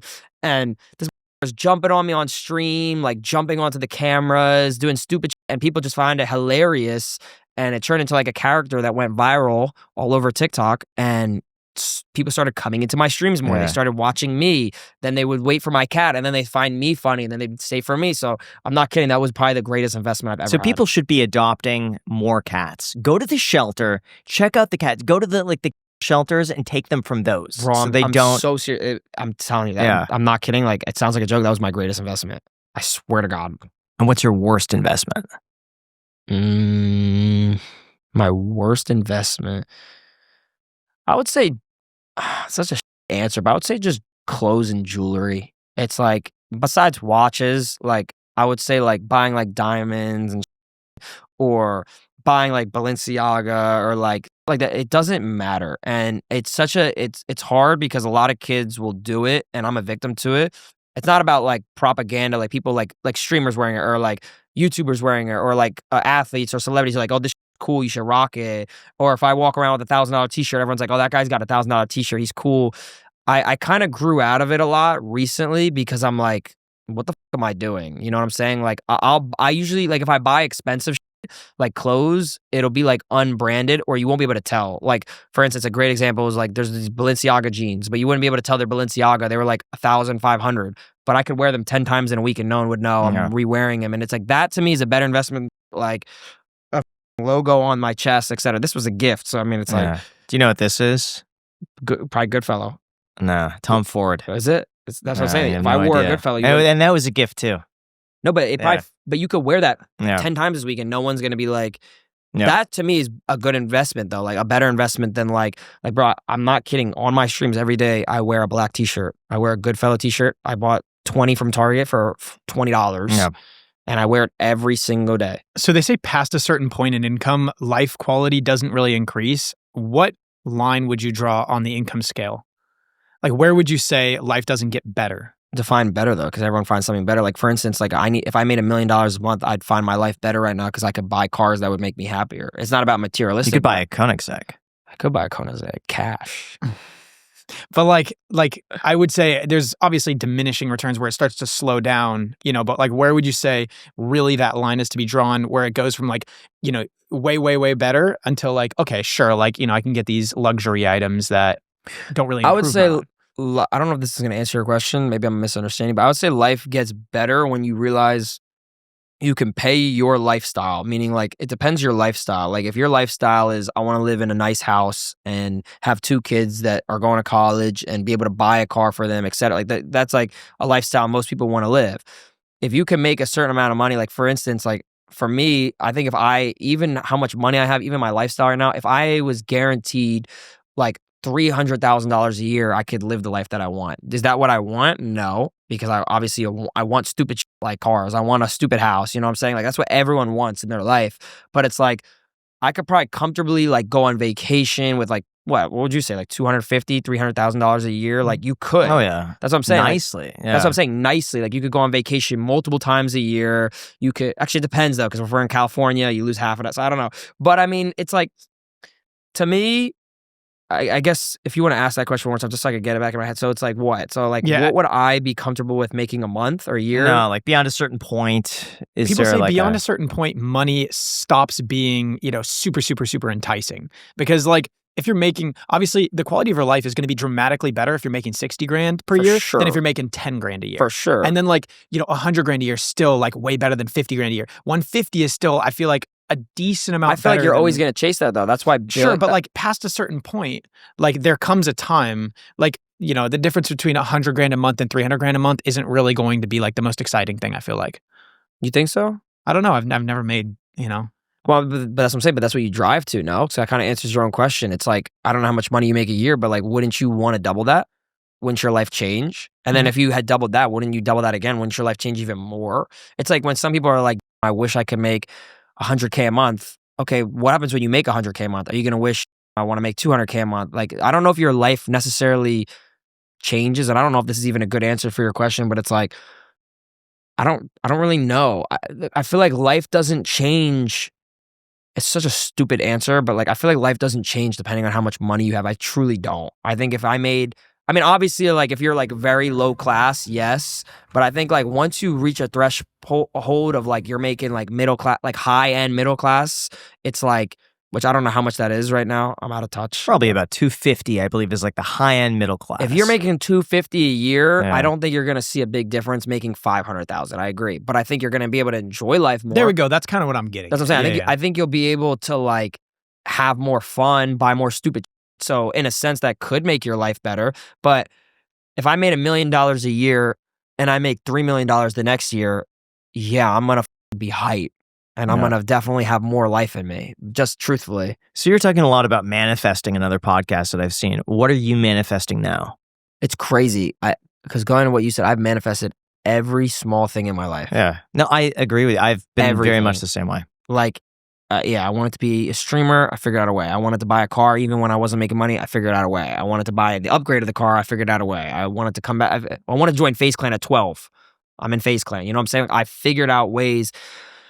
I think manifestation is a real thing. And I think it's one of the biggest things in the world because the world runs off like energy. And I think if you put out good energy, you get good energy back. And I feel like if you're a good person, good things happen to you. And it doesn't have to be instant. It doesn't have to be in a year. It could be when you're almost on your deathbed. You might live another day because you were a good person. That's just how the world works in my head. What are things I'm manifesting now, though? I'm really just manifesting just more success. Honestly, like I just want to be able to stay in the entertainment business and provide content and provide even motivation like this to people who want to be in a position like me or want to exceed the position of me. Like people should want to exceed who I am if they're fans of me. Like I want to inspire people to do that. And honestly, that's like my biggest manifestation is like, I just want like good energy around me and I want to put out more good energy and hopefully I could stay in this space without overworking myself. Like I basically just don't want to fall off again. Like I don't care how much money I make. I just want to be in the business. Like I love it. I love the entertainment. You should do more of that, like more inspirational stuff. I know sometimes it could like borderline kind of cheesy, but like no, but that's why I think say you have a lot. gift when you really say this that you're just going to inspire like one person who's going to go and take that action. Well, that's the thing. Change if you have the course of 100,000 humanity. people and you inspired 100 of those people, it's like realistically out of 100, if you inspire 100,000 people, better analogy is like if you inspire 100,000 people, let's be real, one of those people are going to be extremely successful. So it's like that's the whole thing is like the mindset that I think people forget is like if I can inspire one person that one day might exceed my limit, which they probably will, that's like a goal of life. You know what I'm saying? It's just like, it's a gift of life. It's like being able to inspire people. And I think people take for granted, or they don't comprehend that this is like, again, what you said, it's cheesy, but it's like they don't comprehend that this is one life. You know what I'm saying? So like when I die, it's like, what can I actually leave behind? If I can inspire someone or have someone be big and huge, it's like, that's a success in life. And to me, you know what I'm saying? And I don't know. That's how I am. So if you want to say the one thing that you think can actually inspire the most amount of people, if you're just speaking directly to them, there's going to be a lot of listeners here that are like on a long car drive. Maybe they're at the gym. Maybe they're just like chilling on their couch. They need to hear this one thing. What would it be? If you can't give 100% and you can only give 10%, right, of your energy, but you give that 10% of your energy, you gave 100%. Think about it. You understand the quote? You understand it? Whose quote is that? My quote. Oh, no, I get it. Yeah. But serious though, if you can't give 100% in something in life and you can only give like a 10% and you give that 10%, you gave 100%. Well, then you're giving 100% of what you have still. That's what I'm saying. Even if it's 10%, Yes. you're giving. But that's the problem, is most people won't give it effort. That's the thing. And I think failure is the biggest way to become successful in life. I think you have to fail. I think you have to make mistakes. I think you have to lose everything to gain everything. You know, that's how I'm here. I lost everything at one point and I understood it. I appreciated it. And I realized what I had, and I made sure I don't lose it again, you know? I couldn't agree more. And I also think it's important to have a good relationship with failure. Yeah. So like if you fail, you're able to like look back on that failure and 100%. see it as like, okay, it's an opportunity. Let me use this failure as a way of learning what not to do, instead of like, Well, if you fail, it's like, what do? Are you just going to quit? Yeah. That's how I've always viewed it. Like, if there's some sort of failure, I try to look at that like, what is this trying to teach me to improve in the future? And like, how is this going to make the world better? It's the only way weird to way. think. Yeah. And it really is, because it's like the people who see failure and they just quit, it's like, okay, I mean, that's your aspect on life. It's like, you're not going to become rich. You're not going to become wealthy seeing a failure and being like, yeah. You know what I'm saying? Like, these guys who are billionaires are like, are they good people deep down? I don't know. They've probably failed way more than they probably failed 1,000 You got to times. watch that video, the Jubilee video, the capitalist versus, what was it? Like, socialist? Holy. No, but that's what I'm saying. People are just like, if you seriously watch this video, it's like an hour and a half. It is one of the best videos that I've seen on YouTube. Patrick Bet-David, if you're familiar with him. I've heard of that guy. He sits down and he talks about business, money, mindset, and you see the stark difference between the people on the other side. 100%. The victim mentality, the woe is me, I can't do it. My mom You're worked lucky. 3 jobs after getting divorced, and my dad took all the money, and she was losing money, and she was still putting food on the table. She was still figuring out ways. I'm telling you, it's a mindset. It's like these people are victimizing themselves. It's the truth. And the problem is the people who get upset about that are watching this video, they're the proof in the pudding. You know what I'm saying? Like, those are the people that I'm talking about. It's like they don't want to change their mindset because they want to give up on life. And that's why it's so stupid to say, but that's why you're always going to be like in this like matrix. It says so if you it's heard so what he cringe. said, if you heard what agree. he said and your initial thought process in response was like This kid's a easy dick. for you to say. Yeah. Or this. If you're thinking right now easy for you to say, I think he's speaking exactly directly to you. Yeah, because I've been in the position. That's what I'm saying. It's like I haven't been in a position to work a 9 to 5. I understand it gets hard, and I understand it's harder, and I'll never understand that position because I've never done that. I've never had a family where I'm working and I'm trying to put food on the table, whatever. I'm grateful for my life, and it is easy for me to say in that sense. But I also, the people who live that life, they can't say it's easy for me if they've never lived my life. How did I get to this point? How did I, you know what I'm saying? Like, I don't know. To wrap that part up, it's like you have to fail. You have to fail, and you cannot let it affect you. As soon as you let it affect you, it's like, all right, you're gone. It's like, then whatever. it's a real failure. Yeah, you're done. You're done. It's your mindset on life. If I had the mindset when I wasn't doing as good viewership wise, it's like, well, I wouldn't have been here. You know what I'm saying? So it's like, I hope this video gets a 10 out of 10. No, I'm just kidding. So you guys learn. All right, so we have a tier list for you. There's a fun little thing we're going to do at the end. Let us know what you thought. Let us know what you think about each streamer. Drag them into whatever category you think they Think about belong them in what way? Just in any. So I got to explain each reasoning. I would say think about them in the first way that comes to mind. Okay. I'll be honest with you. I think one of these people I don't know. Okay, so first is Aiden Ross. I think Aiden Ross will never get the respect that he deserves. I think it's more or less for his controversies that he's had. I think people don't really respect him a lot of what he's done and how he's built Twitch. I would dick ride, whatever. I think he's S tier. I think he's a genius when it comes to stuff. Do I think he's as passionate as he is now? The truth is no. And Aiden, if you're watching, I hope you become passionate. You see my texts all the time. I've tried telling him. I think he could be at a whole new level if he was more passionate. Do I think his work ethic is good right now? Yeah, but he's a smart person.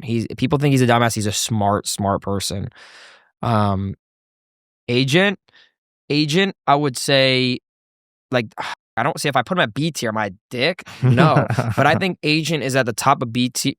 Like, no, but the thing is, I don't. I'm gonna put Agent at A tier only because he streams so consistently. He doesn't care about numbers, and he creates actual content. Like, he's a genius when it comes to content. He's very passionate about what he does, and I think he's always gonna find success in his own ways. And he's been doing this for like 8 years too. He's really smart. He deserves everything that he's got. Fuzi, bro, please don't find me in the random streets and beat me up. I'm going to have to put you at D tier. The only reason I wouldn't put you at F tier is because you were very successful when it came to content early on to YouTube, and then you found success in streaming, and then you just went off the rail. Like, he went off the rails. Like, I feel like he didn't really, I don't know, bro. Something was going on mentally. Yeah, sorry. He's got great clips though. Like the No, one he's where he threw the hilarious. vape in the pool. That's Like what I'm saying. everything he does is just viral. He's hilarious. And actually, I'd put him at C tier. He's hilarious, but I couldn't put him anywhere above C tier because it's like he's so all over the place. He takes breaks for months, sometimes years, and then goes on these rants, etc. Jack Doherty. This is gonna surprise a lot of people. Jack Doherty is the cringiest kid ever. He's a annoying cringe kid, but it's also funny enough, no one will believe this, it's all an image. I don't think the kid is actually like that. He's a genius when it comes to making money. I know how he makes money. He signs these OnlyFans girls, he does real estate. He may flex, he may be cringe, he may be stupid, but at the end of the day, like, this kid is doing all this for market value. Like, people are talking about him. We know who he is because he's an annoying cringe kid, and he's smart. So I would put him at C tier also, but I'd put him above Fuzi because Jack probably knows how to make really good money. Hassan, I don't really watch Hassan. I know that it's obviously political. So I can't really take notes on that because I don't watch him. That's fair. But I know Hassan is like, should I just put what should I do for people I don't watch? Just skip it. Okay.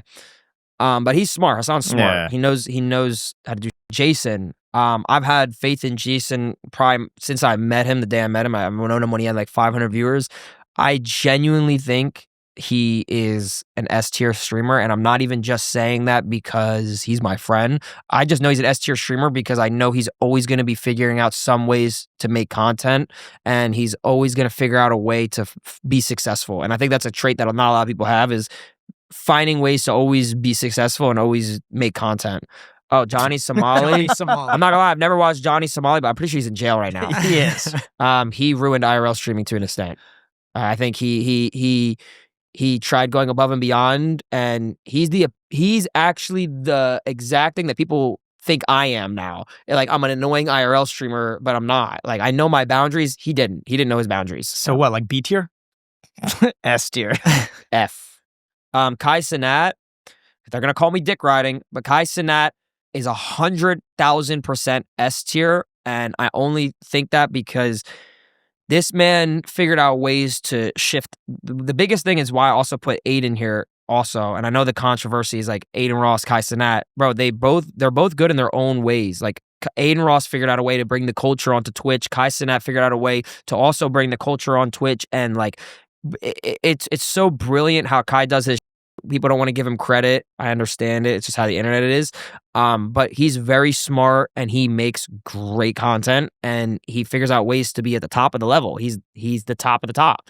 You know what I'm saying? And I also think he's going to be bigger than streaming. You can quote me now. I guarantee you he will not be streaming probably in 2 years, if that, maybe even a year. I think he's going to do way bigger things off camera, whether it be YouTube, whether it be movies, etc. I think it's going to be another form of like how a Logan Paul was, how it's like he's not a YouTuber no more, he's a whatever. I think Kai's not going to be a streamer as much, and if he is going to be a streamer, I think he's going to stream rarely. I think he's going to host like bigger events. Lacey, fat. Is there a fat one? Nah, Lacey, Lacey, I would also put at an A tier, and not just because he's my friend. I don't know if people are going to be like, oh, A tier, that's too high. Maybe he's at the top of B, but I would say he's only A tier only because he is the same way as Agent. He streams almost every day, and he also figures out a way to make organic content, whether it be collabing with people, which is hard to do. A lot of people can't collab with people, but he also just makes content for everybody, and his clips, he does a lot of stupid shit, and I think he's brilliant. People won't give him credit, but I think he's brilliant. And it's obviously funny because I'm putting my friends at the top, but I think that because I'm around them the most, so I know how they are. Who the fuck is... I don't know. It was like a entourage. A what? A band. I don't know. He's got a whole entourage. The roadies. Ludwig, I would say Ludwig is also I would say he's highest on A, only because Ludwig is mainstream, but I feel like he doesn't have too much of the culture. People might think I'm crazy. I feel like he doesn't have too much of the culture of like where if he went to, it's a stupid example, and he doesn't need this, by the way, but like if he went to a Travis Scott concert, I don't think anyone's gonna crowd Ludwig because it's like a different audience. You know what I'm saying? Yeah. And he doesn't need that. He is brilliant. He's crazy big on YouTube. He has a whole different audience that I don't even have. I would never have that audience. And he's at the top of A tier. But see, the thing is I put Jason at S tier. So I don't know. But the thing is I put Jason at S tier because I'm day to day with him. And it's like I know his plans. I don't know Ludwig's plans, but I would consider Ludwig a borderline S tier. He was the first person to break the record on Twitch for the subathon for how many subs you had. He creates new ideas every day. He's brilliant. Mizkif. I'm not really a fan of Mizkif. I think he's cool. He does content every single day too. I think even if, I don't know, I don't watch his content, so I can't give too much on it, but I know he's not a C tier. He's not on the same level as Jack Doherty and Fuzi, but I would put him at B only because it's like, I don't watch him, but what I've seen is like, it's like more of like older Twitch stuff. You know what I'm saying? Like more like stuff. I don't know. I just feel like there's not much advancing from that stuff, if that makes sense. Like, I don't know. Maybe I'm sound stupid. Sure. Neon, I would put him at A also because he even though people hate him, even though people think he's cringe, he always figures out a way to collab with some of the biggest names, and like he'll figure out ways. He'll put his money where his mouth is. Doesn't matter if he pays clippers, etc. He's successful, and he's at a point. So you can't hate on someone who's successful. Like you can't. He finds ways for everything. Ninja. You Ninja. Oh, that probably would have been one of my viral clips too. I should have mentioned that. Oh yeah. Me and him had beef. I don't know if you know about that. Yeah, we did our research. It might have been the craziest. Yeah, I saw it. Ninja, I'm not gonna lie. I looked up to you for a long time. And then obviously our drama happened and made me really sad. But I have to give you credit where credit is due. I would say, see, like if we're going off right now, I would have to put you at an A. I would put you at an S, but it's like he's not doing what he should be doing right now. You know what I'm saying? I feel like he didn't advance to the level he should have with how much popularity he had, but he made Fortnite as big as it. He borderline made me, if you think about it, because he made Fortnite, which Fortnite made me. Yeah. So I will put him at an A tier because he's still one of the GOATs, and you have to give credit, but I wouldn't put him at S because right now I'm thinking about current state of the internet. And that's fair. I feel like he doesn't do as much right now. Pokimane. I don't really watch her. Do I respect her? Yes. But I don't watch her, but I also don't see her stream that much. And I feel like she doesn't do anything crazy. And I saw she dropped a cookie bag for $40 or something like that. I don't know if y'all saw that. Yeah. But I think she's a genius, and I think she's smart with how she does. She's a business person at the end of the day. I'd put her at B tier only because I don't watch her and I don't know That's her. fair. And you know, it's crazy. She's probably going to see this and somehow get mad and probably never talk to me.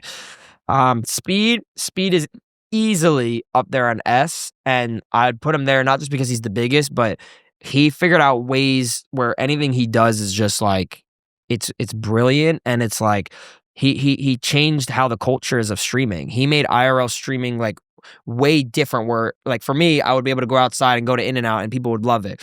Speed, he goes to like all these places with crazy planned segments, and it turned IRL streaming into like what it is today, I feel like. And I feel like a lot of people want to be like a Speed. When they think about it, I want to be an IRL streamer, I want to be a streamer, it's like a Speed, you know?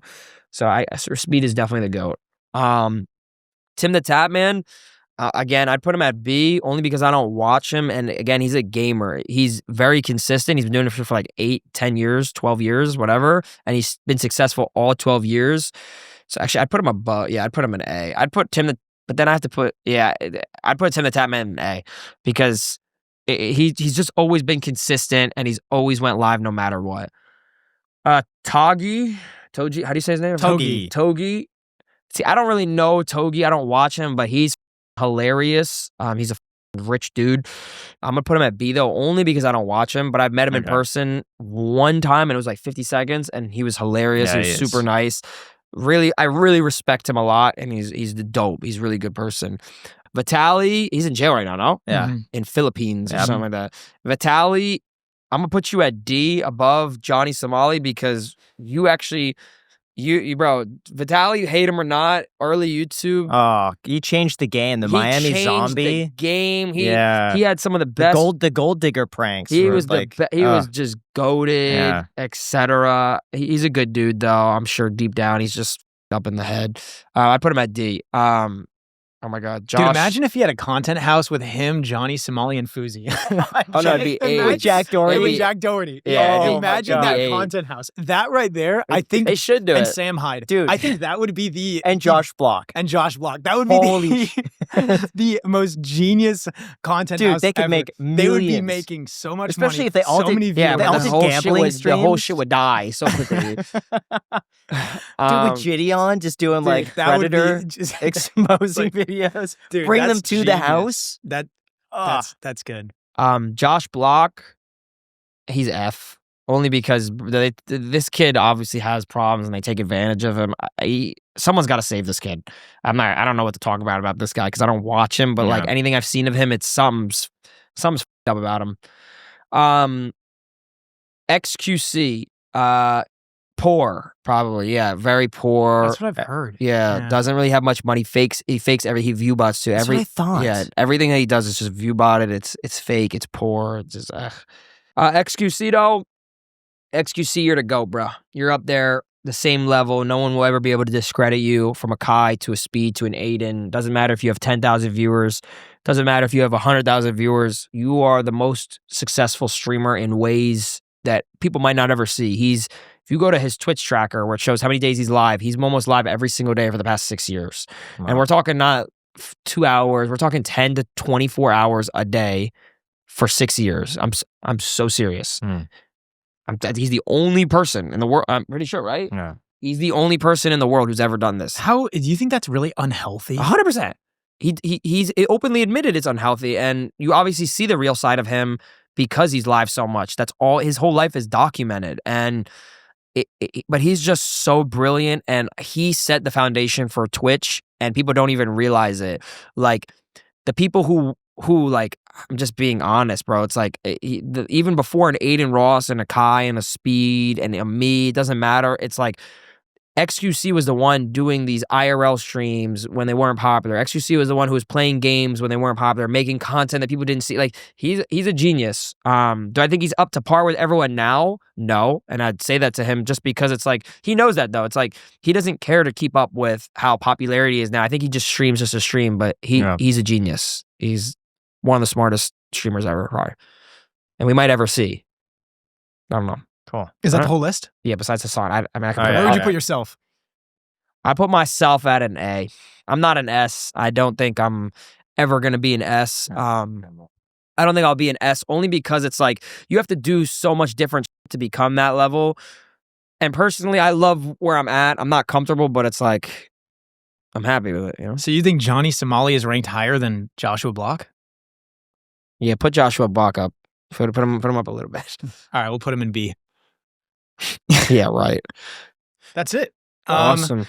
Dude, seriously, thank you so much for coming on the Iced Coffee Hour. That was a blast. Really fun to talk to a streamer. Yeah. We want to get into talking to more streamers, so hopefully this kind of opens up the gates for that. Yeah, dude, really. Like, this is one of the more enjoyable ones because I feel like we could just, shoot the shit a little bit. Do me a favor. When you cut up the clips, whoever's doing it, please don't make me look too bad. Okay, yeah. No, but I know we can go get whatever you need, but... yeah, we'll do our best. We'll put your info down below in the description, and really appreciate this. Big thank you to White Glove Estates. Again, their info is also down below. for allowing us to use this. They are a lifesaver. So if you want to check them out, highly recommend it, especially if you're in Los Angeles. Shout out to you guys for watching. Thank you so much. Shout out Spencer. He's listening to the audio. Thank you, Spencer. Until next time. See ya. Thank you. Peace.